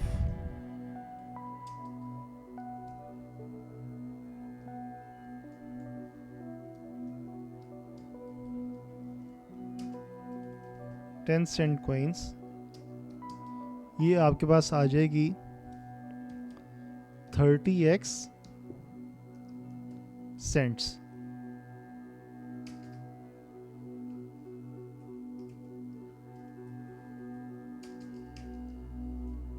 okay, next हमारे पास है सी पार्ट।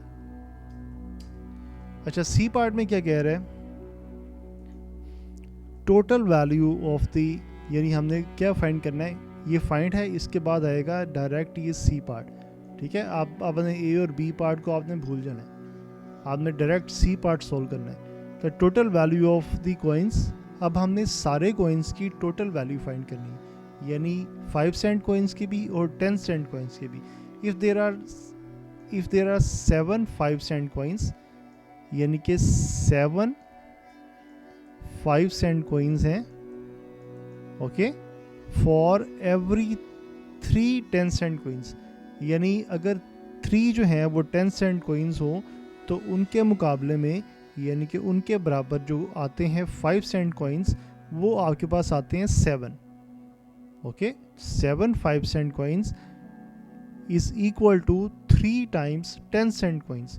अच्छा, एक चीज़ याद रखें, जब भी आपके पास आ जाए ना इस तरह से, if there are 7 5 cent coins for every 3 10 cent coins, जब इस तरह से आ जाए ना कि हर एक चीज़ के मुकाबले में दूसरी चीज़ इतनी है, okay, like one thing is equal to this times of other thing, तो वहाँ पे हम यूज़ करते हैं रेशो, यानी ऐसे क्वेश्चंस के लिए हम यूज़ करते हैं रेशो। ओके, ये रेशो वही है जो आपने प्रीवियस क्लासेस में पढ़ी है, तो हम बस यहाँ पे उसकी एप्लीकेशन करेंगे। तो चलिए अभी करके दिखाते हैं आपको। अच्छा, अब यहाँ पर हमें ये क्वेश्चन में जो दिया हुआ है ना, a collection of coins contains only 10 cent and 5 cent coins, there are x 5 cent coins. Question में बता दिया है कि जो 5 सेंट कॉइन्स हैं ना वो आपके पास x हैं। ओके, तो अब आप यहाँ पर लिखें कि एज दी, बल्कि आप लेट कर लें, let the number of 5 cent coins is equal to x।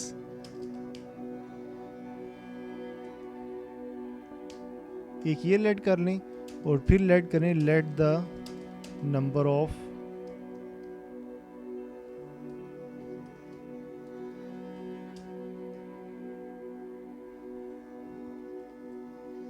10 cent coins is equal to, उसका आप ले लें y, यानी कि 5 सेंट कॉइन्स को आपने क्या अज्यूम कर लिया, आपने अज्यूम कर लिया x, और आपने जो 10 सेंट कॉइन्स हैं उनको आपने अज्यूम कर लिया y।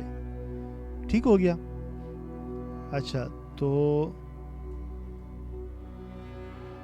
अच्छा आप देखें, एक हमारे पास x है और एक y है, तो अब हमारे पास इनकी आ जाएगी रेशो। तो रेशो कैसे आएगी कि x रेशो y। अच्छा, x रेशो y, x आपके पास कौन से हैं, 5 सेंट कॉइन्स, वो कितने यहाँ पे दिए हुए हैं, the total value of coins if there are 7 5 cent coins for every 3 10 cent coins. तो देखें, पहले x आ रहा है, x यानी कि 5 सेंट कॉइन्स, तो उनकी जो रेशो आएगी हमारे पास वो आएगी 7, और जो दूसरा बाद में आ रहा है y, तो y की रेशो हमारे पास यहाँ पे क्या आ जाएगी, 3, क्योंकि 3 10 सेंट कॉइन्स है। अच्छा, अब रेशो के क्वेश्चंस को सॉल्व करने का एक हमारे पास मेथड होता है,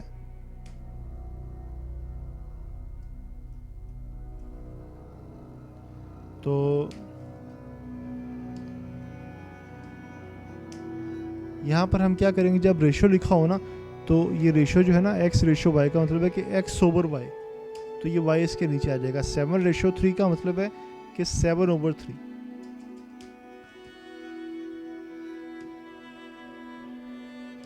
अच्छा, यहाँ से देखें, आपके पास जो है ना x की वैल्यू तो आपके पास पहले से है, यानी कि 5 सेंट कॉइन्स आपके पास x है। हमारे पास यहाँ पर जो है ना वो y की वैल्यू नहीं है, तो हम यहाँ पे y को सेपरेट करेंगे, यानी हमने यहाँ पे y को सब्जेक्ट बनाना है, मीन्स कि हमने y की वैल्यू फाइंड करनी है। तो आप इसको क्रॉस मल्टीप्लाई करें, क्रॉस मल्टीप्लाई करेंगे तो ये आपके पास आ जाएगा 3x इज इक्वल टू आपके पास आ जाएगा 7y। तो अब आप यहाँ से अगर y की वैल्यू फाइंड करेंगे, y को सेपरेट करेंगे, तो 7 उस तरफ जाके डिवाइड हो जाएगा, तो ये आ जाएगा 3/7 और साथ में आ जाएगा आपके पास x। 3/7x आ जाएगी यहाँ से y की वैल्यू। अच्छा, अब हमने बेसिकली टोटल कॉइन्स की वैल्यू फाइंड करनी थी। तो टोटल कॉइन्स में आ रहे हैं 5 सेंट कॉइन्स और 10 सेंट कॉइन्स। तो आप लिखें कि हेंस, या आप वैसे डायरेक्ट लिख लें कि now total value of 5 cent coins is equal to, total value 5 cent coins की क्या आ जाएगी, वो कितने हैं, x हैं, तो आ जाएगा 5x। ओके, 5x सेंट्स आएगा। आप सेंट्स से ना लिखें, आप सिर्फ 5x लिख लें, तो जो आखिर में आपके पास जो आंसर आएगा उसके साथ आप चाहे सेंट्स लिख लें। तो इसी तरह से आपने क्या करना है, नाउ टोटल वैल्यू ऑफ 10, अब आप 10 सेंट्स फाइंड कर रहे हैं। 10 सेंट्स कॉइन्स, अच्छा वो कितनी आ जाएगी, ये देखें 10 सेंट कॉइन्स हमने क्या लेट किया था, y। ओके, यहाँ पर देखें कि total value of 10 cent coins जो आपके पास आ जाएगी ना, वो आपके पास आएगी बेसिकली 10y। तो y की वैल्यू आपके पास क्या गिवन है यहाँ पे, y इज इक्वल टू है 3/7x। तो ये आ जाएगा 10 मल्टीप्लाई 3/7। तो ये आपके पास कितना बच जाएगा, ये बन जाएगा 30/7।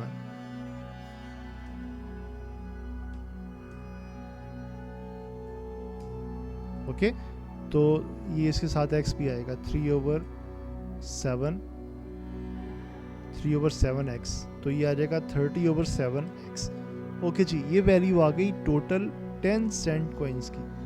ठीक हो गया, यानी 5 सेंट कॉइन्स की भी टोटल वैल्यू आ गई, 10 सेंट कॉइन्स की भी टोटल वैल्यू आ गई। तो अब आपने क्या करना है, अब आपने टोटल फाइंड करना है।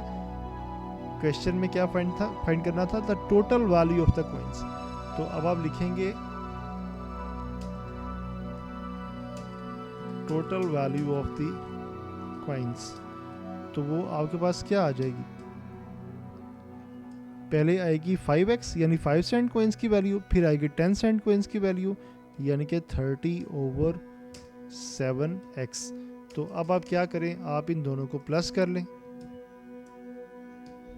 प्लस करेंगे तो कैसे होगा कि x ऊपर मल्टीप्लाई होगा तो आ जाएगा 30x/7, और यहाँ पर क्या आ जाएगा 5x/1। तो अब आप इनके एलसीएम ले लें। एलसीएम लेंगे तो आपके पास 7 और 1 का एलसीएम आपके पास आएगा 7। डिनोमिनेटर में आप लिख लें 7, तो 7 1 ज़ा 7, तो आ जाएगा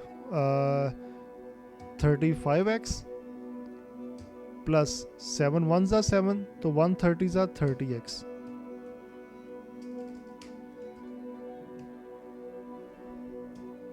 ओके जी, ये आपके पास आ जाएगा 30 प्लस 35 आपके पास आ जाएगा 65x। 65x/7। थोड़ा सा ट्रिकी क्वेश्चन है लेकिन ओवरऑल इजी है, क्योंकि जो वर्ड प्रॉब्लम्स होती हैं वो ऑब्वियसली ट्रिकी तो होती हैं, ठीक है, लेकिन जब आप इसके बारे में बार बार सोचेंगे, बार बार करेंगे, तो आपको खुद ही समझ में आ जाएगा कि हमने इसको किस तरह से सॉल्व किया। बेसिकली वर्ड प्रॉब्लम्स भी प्रैक्टिस मांगती हैं, लेकिन ये प्रैक्टिस मांगती हैं आपकी ब्रेन की प्रैक्टिस। आपने यहाँ पर ब्रेन यूज़ करना है अपना, कि हमने ये क्वेश्चन को किस तरह से सॉल्व करना है, सोचना है इसके बारे में। थिंकिंग पावर आपकी स्ट्रांग होनी चाहिए वर्ड प्रॉब्लम्स को सॉल्व करने के लिए। तो 65/7x जो है ना, इसकी फाइनल वैल्यू आ जाएगी। इसके साथ आप लिख लें सेंट्स, ओके, क्योंकि ये हमारे पास जो आंसर आ रहा है ये सेंट्स में आ रहा है। तो 65/7x सेंट्स ही आ जाएगा थर्ड पार्ट का आंसर। नेक्स्ट मूव करते हैं। क्वेश्चन नंबर हमारे पास है 7, again word problem.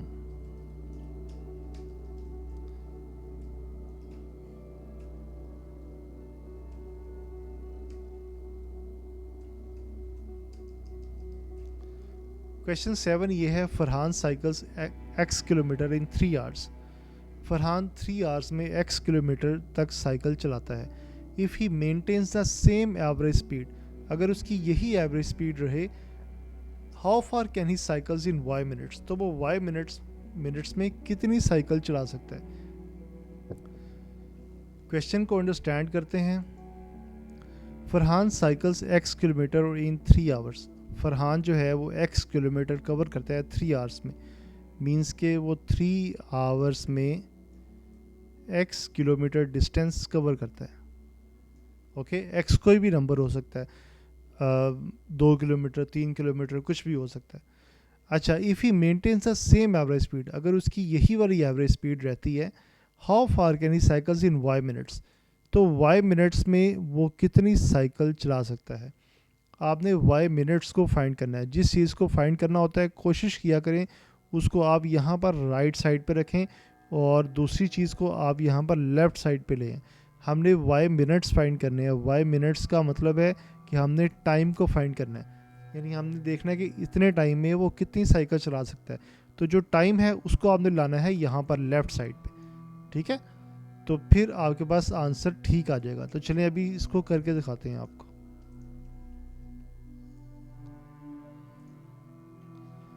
France cycles x kilometre in 3 hours. तो यहाँ पर आप लिखें 3 आवर्स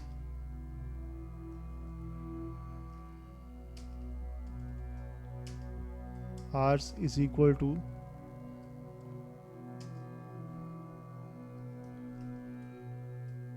x किलोमीटर, यानी 3 आवर्स में वो x किलोमीटर का डिस्टेंस कवर कर रहा है।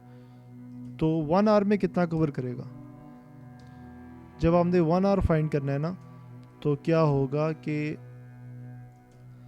जो 3 है ना उससे दोनों साइड्स पे डिवाइड कर देंगे।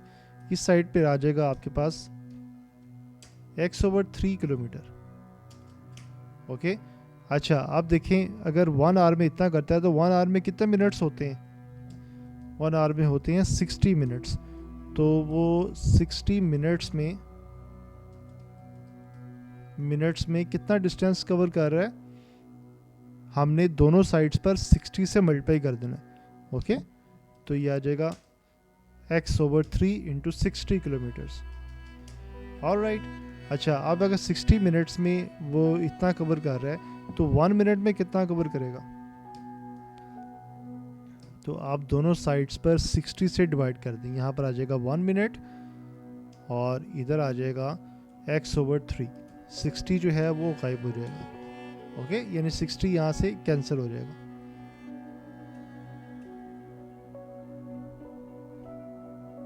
सॉरी, यहाँ से गलती होगी हमसे कि जब हम यहाँ पर करेंगे ना, देखिए 1 आवर को हमने लिखा है 60 मिनट्स, तो इस तरफ 60 से मल्टीप्लाई नहीं करेंगे हम इसको। ओके, तो सिर्फ उस साइड पे आएगा 60 मिनट्स। तो देखिए 1 मिनट में आ जाएगा x/3, तो 60 इस तरफ आकर डिवाइड होएगा तो वो नीचे आ जाएगा 3 के साथ। तो 3 के साथ आएगा तो वो 3 से मल्टीप्लाई हो जाएगा, 3 × 60।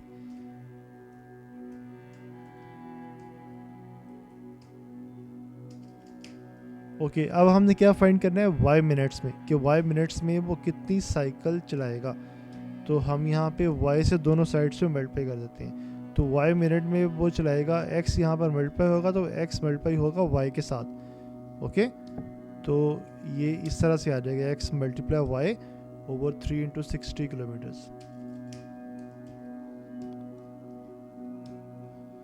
तो y मिनट्स में आ जाएगा x × y, आपके पास होता है xy, और 6 3 18, तो ये आ जाएगा 180। xy/180 किलोमीटर्स डिस्टेंस कवर करेगा वो y मिनट्स के अंदर। That's it.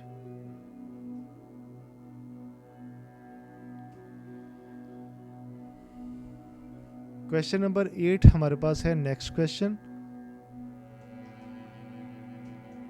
Again word problem.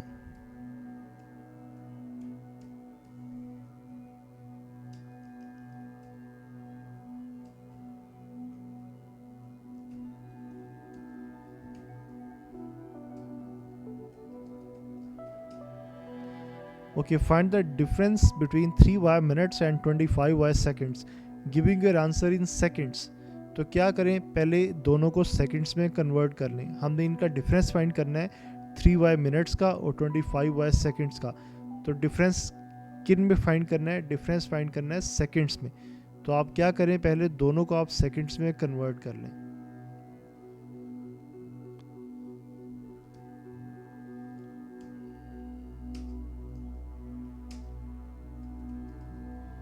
Three Y minutes में कितने सेकेंड्स होंगे, 1 मिनट में होते हैं 60 सेकेंड्स। तो 3y मिनट्स में आ जाएंगे 3y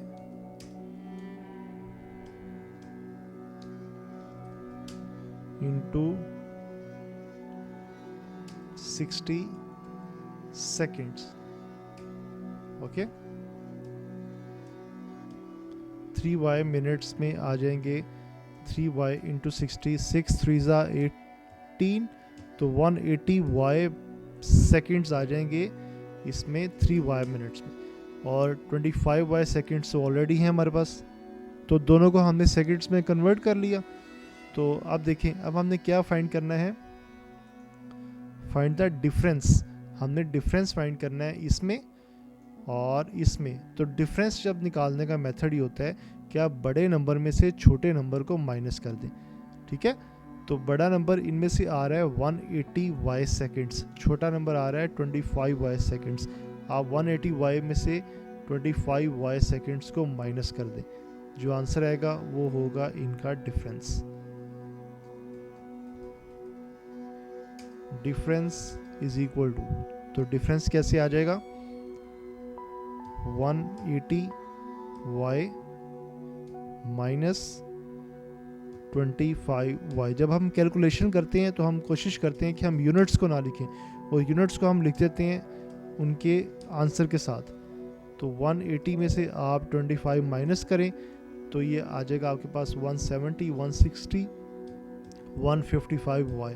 तो इसके साथ आप लिख दें सेकेंड्स। ये आपके पास इसका फाइनल आंसर आ जाएगा। उसके बाद हमारे पास क्या है, इसका बी पार्ट है। बी पार्ट क्या है, find the sum of this minutes and this hours giving an answer in seconds. हमने इतने मिनट्स का और इतने आवर्स का हमने आंसर, हमने सम कैलकुलेट करना है, यानी इनको प्लस करना है, और अपना आंसर हमने देना है सेकंड्स में। यानी क्या करेंगे, आप दोनों को पहले कन्वर्ट करेंगे सेकंड्स में। ठीक है, तो पहले हम लेते हैं इस मिनट्स को सेकंड्स में कन्वर्ट करने के लिए।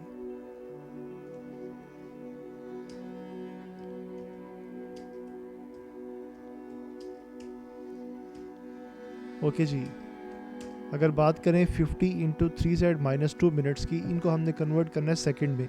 1 मिनट में होते हैं 60 सेकंड्स। तो हम इस सारे जो है 50 इंटू 3z-2 को, इसको मल्टीप्लाई कर देंगे 60 के साथ, तो हमारे पास ये आंसर आ जाएगा सेकंड्स में।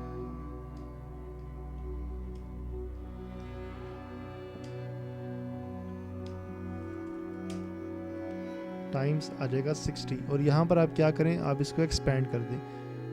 तो एक्सपेंड दूसरे में, हाँ ठीक है, एक्सपेंड कर देते हैं हम इसको। तो एक्सपेंड करेंगे तो ये आ जाएगा आपके पास, हम नेक्स्ट टाइम एक्सपेंड कर देते हैं इसको, ये आपके पास आ जाएगा सेकेंड्स में। अच्छा जी, अब देखें, आप 60 को मल्टीप्लाई करें पहले 50 के साथ। 6 5 होता है 30, 30 के आगे आप लगा दें 2 zeros, तो ये बन जाएगा 3000 इंटू 3z-2 सेकेंड्स। तो अब इसको आप एक्सपेंड कर दें। एक्सपेंड करेंगे तो आ जाएगा 3 3 9, तो आ जाएगा 9000z, और -3 2 6, तो आ जाएगा 6000। इसको ब्रैकेट में लिख लें तो ये ज़्यादा बेहतर है।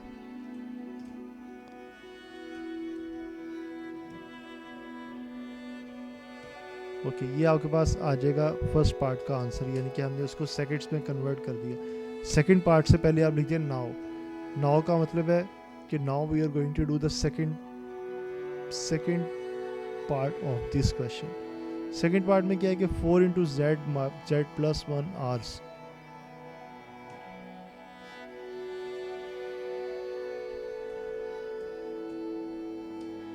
ओके जी, ये अब आर्स आ गया आपके पास, तो अब क्या करेंगे, पहले हम आर्स को कन्वर्ट करते हैं मिनट्स में। तो मिनट्स के लिए आपने क्या करना है, आपने इसको 60 से मल्टीप्लाई करना है। तो ये आ जाएगा टाइम्स 60 और ये आ जाएगा मिनट्स, क्योंकि एक आर में 60 मिनट्स होते हैं।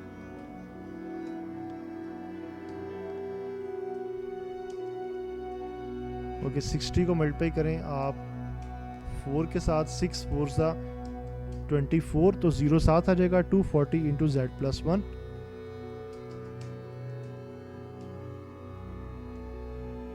तो 240 को आप मल्टीप्लाई करें अंदर जेड प्लस 1 के साथ, तो ये आ जाएगा 240 जेड प्लस 240। इसको आप लिख लें ब्रैकेट्स में।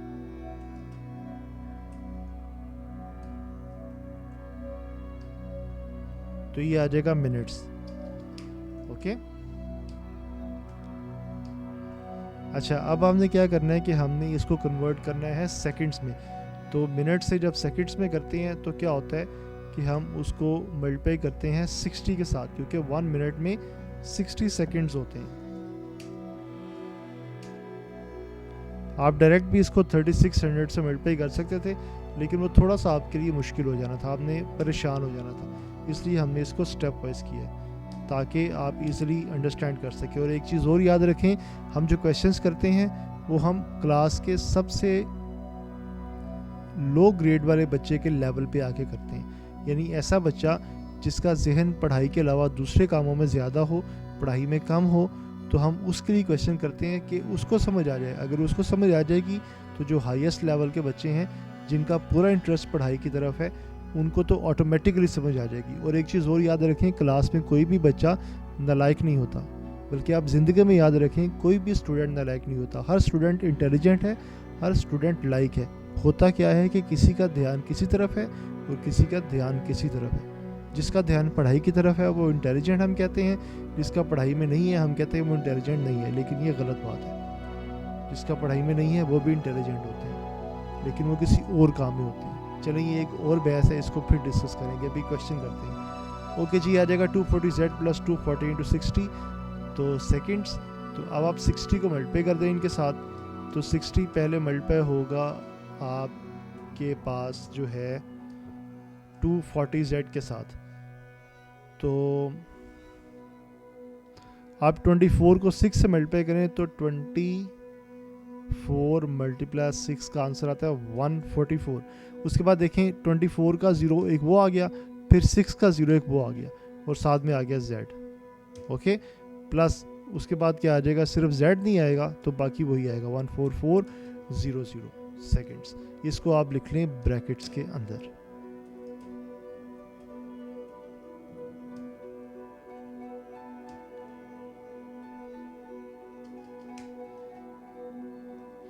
ओके जी, अब हमने फाइंड करना है सम। तो आप यहाँ पे लिखें कि the sum is equal to.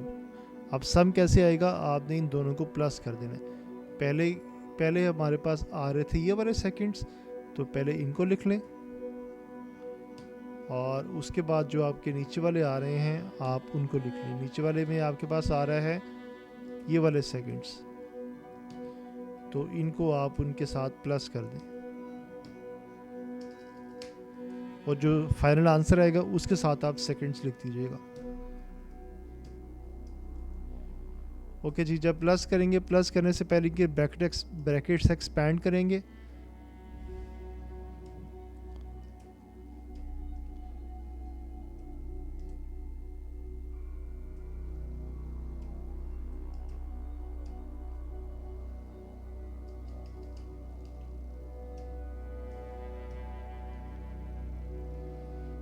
$9000 plus इनको आप जो है वो इकट्ठा लिख लें, z वाली टर्म्स को, और जो z के बगैर वाली हैं उनको आप इकट्ठा लिख लें, और नेक्स्ट स्टेप में आप इनको ऐड कर दें।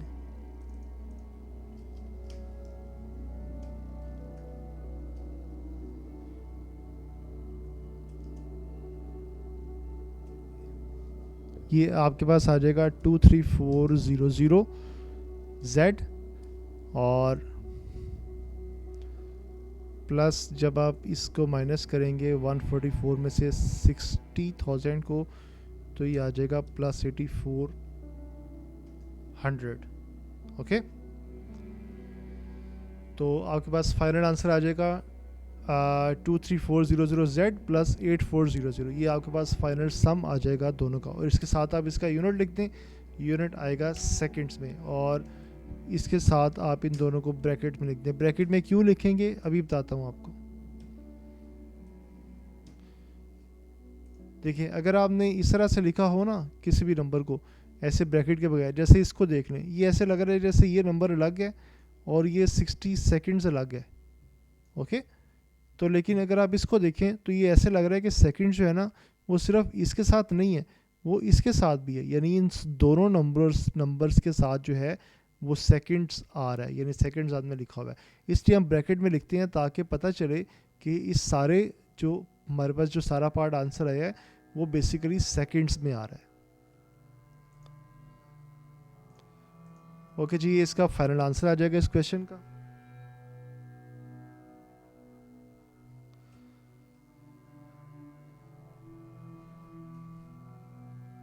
नेक्स्ट मूव करते हैं, क्वेश्चन नंबर 9 है, अगेन वर्ड प्रॉब्लम।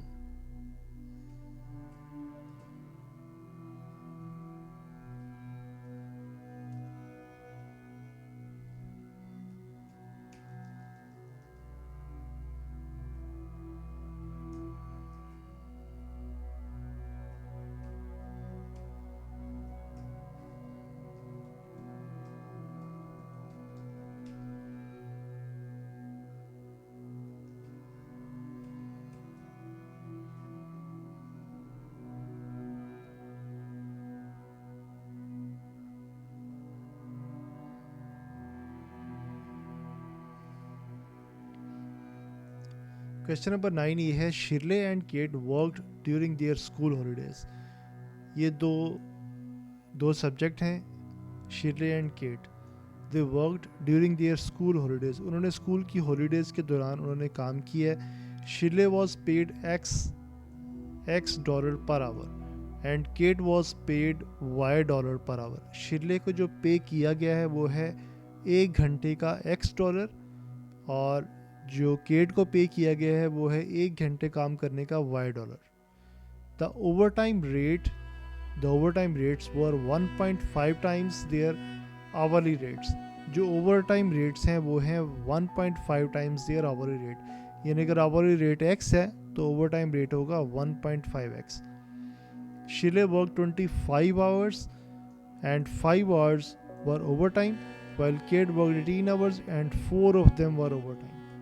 यानी शिरले ने 25 आवर्स काम किया है जिसमें से 5 आवर्स उसने ओवरटाइम काम किया है, और केट ने 18 आवर्स काम किया है उसमें से 4 आवर्स उसने ओवरटाइम काम किया है। Find the total amount they earn, हमने टोटल अमाउंट अर्न करनी है, जो टोटल अमाउंट फाइंड करनी है जो उन्होंने अर्न की है।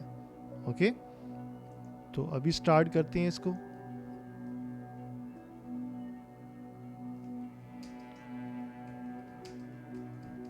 टोटल अमाउंट दे अर्नड। ओके, जो उन्होंने टोटल अमाउंट अर्न किया वो कैसे आएगी, हम जो भी उन्होंने काम किया उस सब को प्लस कर देंगे। शिले वर्कड, यहाँ से शुरू करते हैं हम।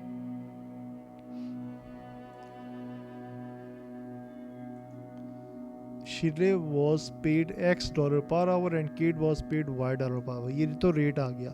तो अब यहाँ पे क्या है, the overtime rates for this is Shelly worked 25 hours.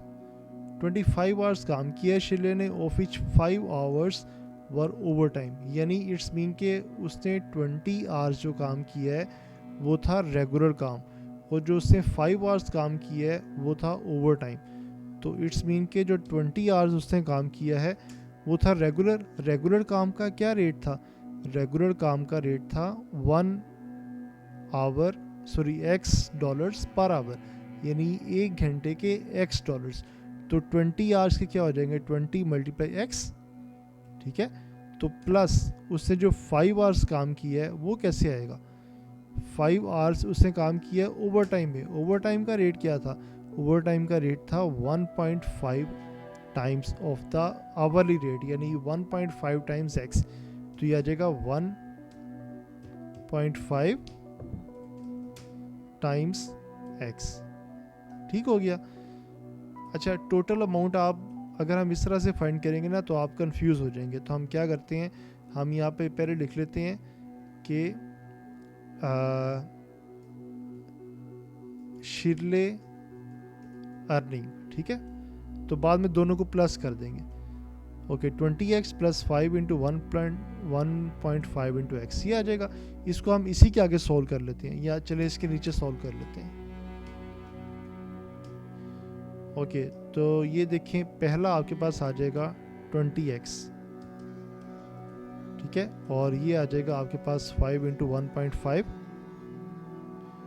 ये आ जाएगा 7.5x। तो जब आप इनको प्लस करेंगे तो ये आपके पास आ जाएगा 20 एंड 7 27, तो आ जाएगा 27.5x। ठीक है जी, ये तो हमारे पास आ गई शिरले की अर्निंग। अब हमने क्या फाइंड करना है? अब हमने फाइंड करना है दूसरा, क्या नाम है, केट अर्निंग। केट कर लें या केट्स अर्निंग कर लें, एक ही बात है। मैथमेटिक्स के पेपर में आपके इंग्लिश के नंबर्स नहीं कटते। यहाँ भी शिरलेस अर्निंग कर लें तो वो आपके लिए ज़्यादा इजी हो जाएगा। हमें ग्रामर का भी ख्याल रखना चाहिए। ओके, केट्स अर्निंग की बात करते हैं। तो केट्स ने देखें, केट ने कितने घंटे काम किया है? 18 आवर्स। तो 18 आवर्स में से उसने 4 आवर्स ओवर टाइम किए, तो 14 आवर्स उसने रेगुलर काम किया। रेगुलर काम का रेट था वाई डॉलर पर आवर। तो बाकी उसने जो 4 आवर्स काम किया है वो उसने किया है 1.5 मल्टीप्लाई वाई। ठीक हो गया।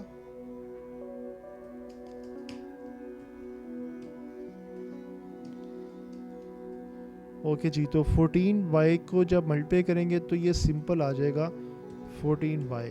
तो उसके बाद जब इनको मल्टीप्लाई करेंगे तो 1.5 को हम मल्टीप्लाई करते हैं 4 के साथ, तो डेसिमल तो इसका ख़त्म हो जाएगा।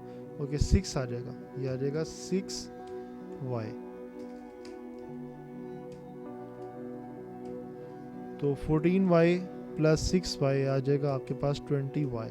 तो ले जी, केट की अर्निंग भी आ गई और शिरले की अर्निंग भी आ गई। तो अब देखें, अब हम करते हैं टोटल अमाउंट दे अर्नड। ओके, अब आपके लिए हो जाएगा ये क्वेश्चन बहुत आसान।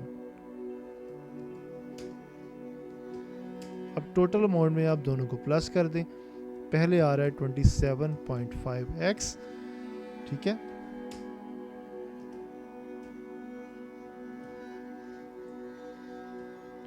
और प्लस दूसरे वाले में क्या आ रहा है 20y, और ये दोनों का जो है वो यूनिट क्या है? इन दोनों का यूनिट है डॉलर। तो डॉलर साइन हम लिखते हैं यहाँ पर इस नंबर से पहले, तो यहाँ पर आ जाएगा डॉलर साइन। ठीक हो गया। तो ये आंसर आ गया द अमाउंट टोटल जो उन्होंने अर्न की है। ठीक है, थोड़ा सा इसको हम साथ साथ मिला देते हैं ताकि आपके लिए ज़रा देखने में आसानी हो जाए। थोड़ा सा क्वेश्चन को भी हम इसका फ़ॉन्ट साइज़ थोड़ा छोटा कर देते हैं ताकि आप इजीली इसको अंडरस्टैंड कर सकें। ओके जी, अब आगे चलते हैं हम सेकंड पार्ट पे। सेकंड पार्ट क्या है? इफ शिरले वॉज पेड दिस पर आवर, शिरले का जो पर आवर रेट है वो अब हो गया है $5.50। 5.50 को हम 5.5 ही कहते हैं। And Kate was paid 0.5 more than her, यानी केट को उससे 0.5 ज़्यादा मिल रहा है। तो केट को कितना मिलेगा? 5.5 प्लस 0.5, ये आ जाएगा आपके पास 6। ओके, केट को मिल रहा है $6। ठीक है, तो how much did they earn all together during the school holidays. तो अब हमने फाइंड करना है कि अब उनकी अर्निंग कितनी होगी। ठीक है, तो टोटल वही जो प्रोसीजर है ऊपर वाला वही हम फॉलो करते हैं। तो ये ऊपर वाला हमारे पास था फर्स्ट पार्ट, यहाँ पर हम लिख देते हैं solution of the first part. Okay. और यहाँ पर हम लिख देते हैं सेकंड पार्ट। ओके जी, सेकंड पार्ट में भी हमने वही काम करना है जो हमने फर्स्ट काम में किया है। हम अपनी आसानी के लिए यहाँ से कॉपी पेस्ट कर रहे हैं, लेकिन आपने जो है वो सारा काम दोबारा करना है, ठीक है। अच्छा, शिरलेस अर्निंग जो है ना, अब क्या आ जाएगी देखें। अब शिरले का जो अर्निंग का जो रेट है वो आ गया है 5.5, पहले था x, तो जहाँ जहाँ पे x आ रहा है ना वहाँ पे अब आ जाएगा 5.5, ठीक है। तो यहाँ पर आ जाएगा 5.5, बाकी सब सेम रहेगा। तो यहाँ पर आ जाएगा 20 इंटू, तो अब हम इसको जो है वो यहाँ से कैंसिल कर देते हैं। तो हम बेसिकली डायरेक्ट इसका आंसर लिखते हैं। इस आंसर हम अभी कैलकुलेट करते हैं, आप भी कैलकुलेट करें। तो 20 मल्टीप्लाई 5.5 प्लस 5 मल्टीप्लाई 1.5 मल्टीप्लाई 5.5, ये आ जाएगा आपके पास 51.25। ओके, तो ये आपके पास डॉलर्स में आ रहा है।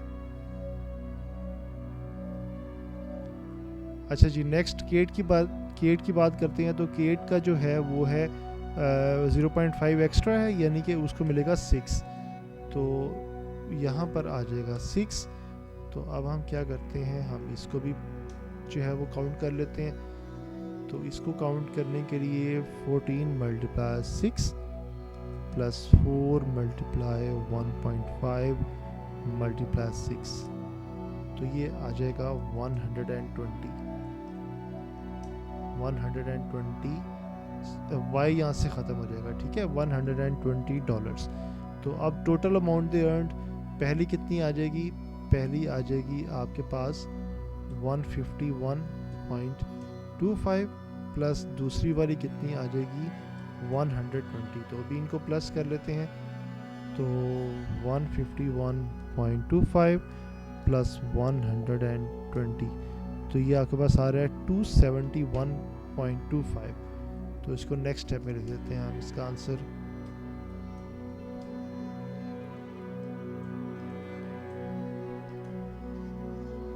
$271.25 जो है वो इसकी टोटल अमाउंट आ जाएगी जो उन्होंने अर्न की है।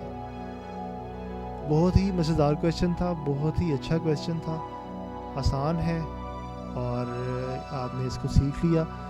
हमें करने का बहुत मज़ा आता है क्योंकि वी लव मैथमेटिक्स। आपको सीखने का मज़ा पता नहीं आता है कि नहीं आता, कमेंट्स में ज़रूर बताया करें कि आपको हमारे क्वेश्चंस कैसे लगते हैं, अच्छे लगते हैं या बुरे लगते हैं। जो भी लगते हों ज़रूर बताया करें, बुरे लगते हों तो ना बताया करें, अच्छे लगते हों तो प्यारा सा कमेंट ज़रूर किया करें।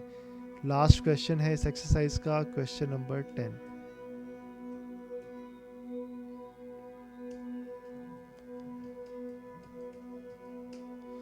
ओके, क्वेश्चन नंबर 10 है, an examination consist of 3 papers. एक एग्जामिनेशन है उसमें 3 पेपर्स होते हैं। Sorry,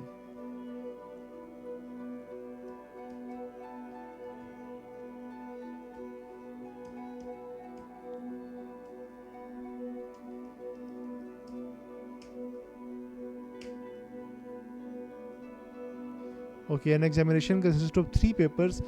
The minimum total score required to pass the examination is this marks. Michael scores this marks and this marks in the first 2 papers. Okay, good. तो Michael ने ये numbers लिए हैं पहले 2 पेपर्स में, ठीक है, और पासिंग मार्क्स भी उन्होंने हमें बता दिए हैं, वो हैं 10p + 5q। तो find the Michael's total score in the first 2 papers. Okay, तो हमने माइकल का जो टोटल स्कोर है फर्स्ट 2 पेपर्स में हमने वो फाइंड करना है। तो बहुत ही आसान है फर्स्ट पार्ट। तो फर्स्ट पार्ट में हमने क्या करना है कि हमने माइकल का टोटल स्कोर फाइंड करना है। माइकल ने जो पहले काम किया था, Michael scores were this marks and this marks in the first 2 papers. तो हमने इनको प्लस करना है, बस simple is that. Total score हमने फाइंड करना है। उन्होंने बस आपको कंफ्यूज किया हुआ है, जो नंबर्स हैं उनको उन्होंने दिया हुआ है किस फॉर्म में, अल्फ़ाबेट्स की फॉर्म में। तो उन्होंने कहा हुआ है कि इसका सम फाइंड करें, बस फाइंड माइकल्स टोटल स्कोर। तो आप यहाँ पे लिखें कि माइकल्स टोटल स्कोर। ओके, तो माइकल के जो टोटल स्कोर आ जाएंगे वो क्या आ जाएंगे, पहले जो उसके स्कोर्स आपने प्लस करने हैं वो क्या थे, P minus 3Q plus 13 plus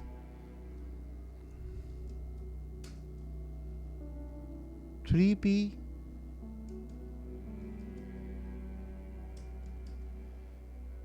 plus 5Q, 3P plus 5Q minus 4। तो इनको जनाब आपने प्लस करना है। प्लस करने के लिए आप क्या करें, इनकी ब्रैकेट एक्सपेंड कर दें।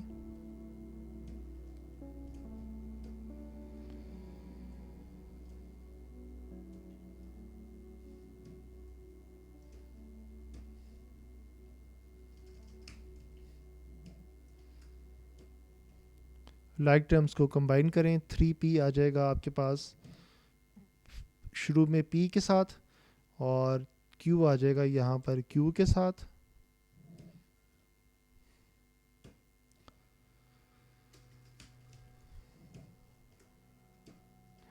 थ्री पी प्लस P आपके पास आ जाएगा 4P। तो ये आपके पास आ जाएगा प्लस 2Q, और 13 माइनस 4 आपके पास आ जाएगा 9। ये आंसर आ जाएगा माइकल का टोटल स्कोर। ठीक है। सेकंड पार्ट में क्या है कि given that Michael obtained the minimum total score required to pass examination, find his score in the third paper. अच्छा जी, अब क्या है कि given that Michael obtained the minimum total score required to pass examination, Michael ने क्या किया है कि कम से कम वो स्कोर लिए हैं जो कि पेपर को पास करने के लिए चाहिए। तो find his score in the third paper, तो उसका थर्ड पेपर में जो स्कोर होगा वो हमने फाइंड करना है। अच्छा, इसको थोड़ा सा अंडरस्टैंड करें कि देखें, Michael obtained the minimum total scores to pass examination. Michael ने जो टोटल स्कोर हासिल किए हैं ना वो इतने हैं कि जो एग्ज़ाम को पास करने के लिए काफ़ी हैं। ठीक है। तो find his score in the third paper, तो हमने थर्ड पेपर में उसके स्कोर्स को फाइंड करना है। तो देखें, इसका मतलब है कि अगर माइकल के ये वाले स्कोर और ये वाले स्कोर और थर्ड पेपर के स्कोर यानी 3 पेपर्स के स्कोर्स को प्लस करें तो फिर वो इतने मार्क्स आते हैं कि जितने पास होने के लिए काफ़ी हैं। ओके, तो इसका मतलब है कि जो पास होने के लिए नंबर्स चाहिए उसमें से अगर हम माइकल्स के जो 2 पेपर्स के नंबर हैं उनको माइनस करेंगे तो हमारे पास थर्ड पेपर के मार्क्स आ जाएंगे। ओके, समझ आ गई आपको? अगर टोटल मार्क्स जो पास होने के लिए चाहिए वो हैं 80, तो माइकल ने एक पेपर में जो है वो लिए हैं 20 मार्क्स, दूसरे पेपर में माइकल ने लिए हैं 30 मार्क्स, तो तीसरे पेपर में वो माइकल ने इतने मार्क्स लिए हैं कि जो पास होने के लिए काफ़ी हैं। इट्स मीन कि अगर आप 80 में से इन दोनों को माइनस करें तो जो आंसर आएगा वो आंसर जो है वो ऐसा आंसर होगा जो माइकल के थर्ड पेपर में जो उसके मार्क्स हैं। आई होप कि आपको समझ आ गई होगी। चलिए जी, स्टार्ट करते हैं सेकंड पार्ट। इससे पहले हम यहाँ पे लिख देते हैं कि ये पहले वाला जो था ये फर्स्ट पार्ट था।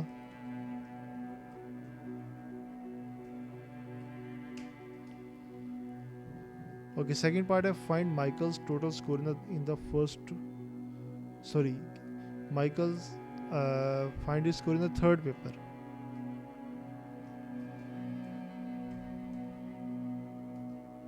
Michael's scores in the third paper। अच्छा, उसका हम एक छोटा सा फार्मूला बना लेते हैं। तो हम क्या कह देंगे कि पासिंग स्कोर्स, ठीक है, उसमें से हम माइनस करेंगे किसको, माइकल्स फर्स्ट 2 पेपर्स स्कोर्स।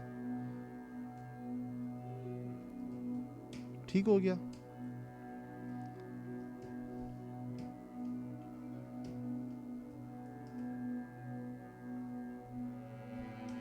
अच्छा जी, अब पासिंग स्कोर हमारे पास क्या था, वो हमारे पास था 10p + 5q। तो यहाँ पर हमारे पास पासिंग आ जाएगा 10p + 5q माइनस जो माइकल ने पहले 2 पेपर्स में स्कोर लिए हैं वो क्या थे, 4p + 2q + 9। तो उसको हम यहाँ से माइनस कर देंगे।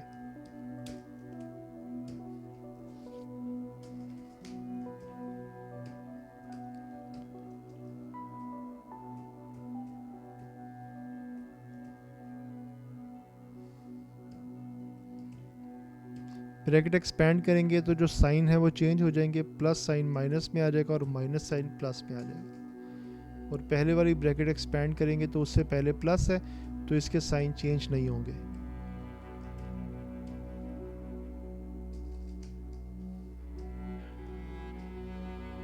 ओके जी, अब आप क्या करेंगे, 10p और 4p को आप कंबाइन कर लें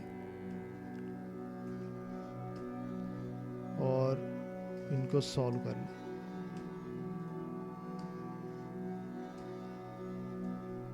10p - 4p का आंसर आ जाएगा आपके पास 6p। 5q - 2q का आ जाएगा 3q। 6p + 3q - 9।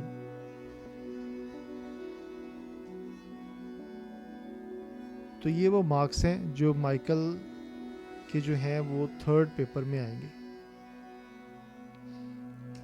ओके जी, उसके बाद हम करते हैं 3rd पार्ट, लास्ट पार्ट है। अच्छा, 3rd पार्ट में क्या है कि फैक्टराइज द स्कोर इन 2। जो सेकंड में जो आंसर आया है उसको हमने फैक्टराइज करना है। तो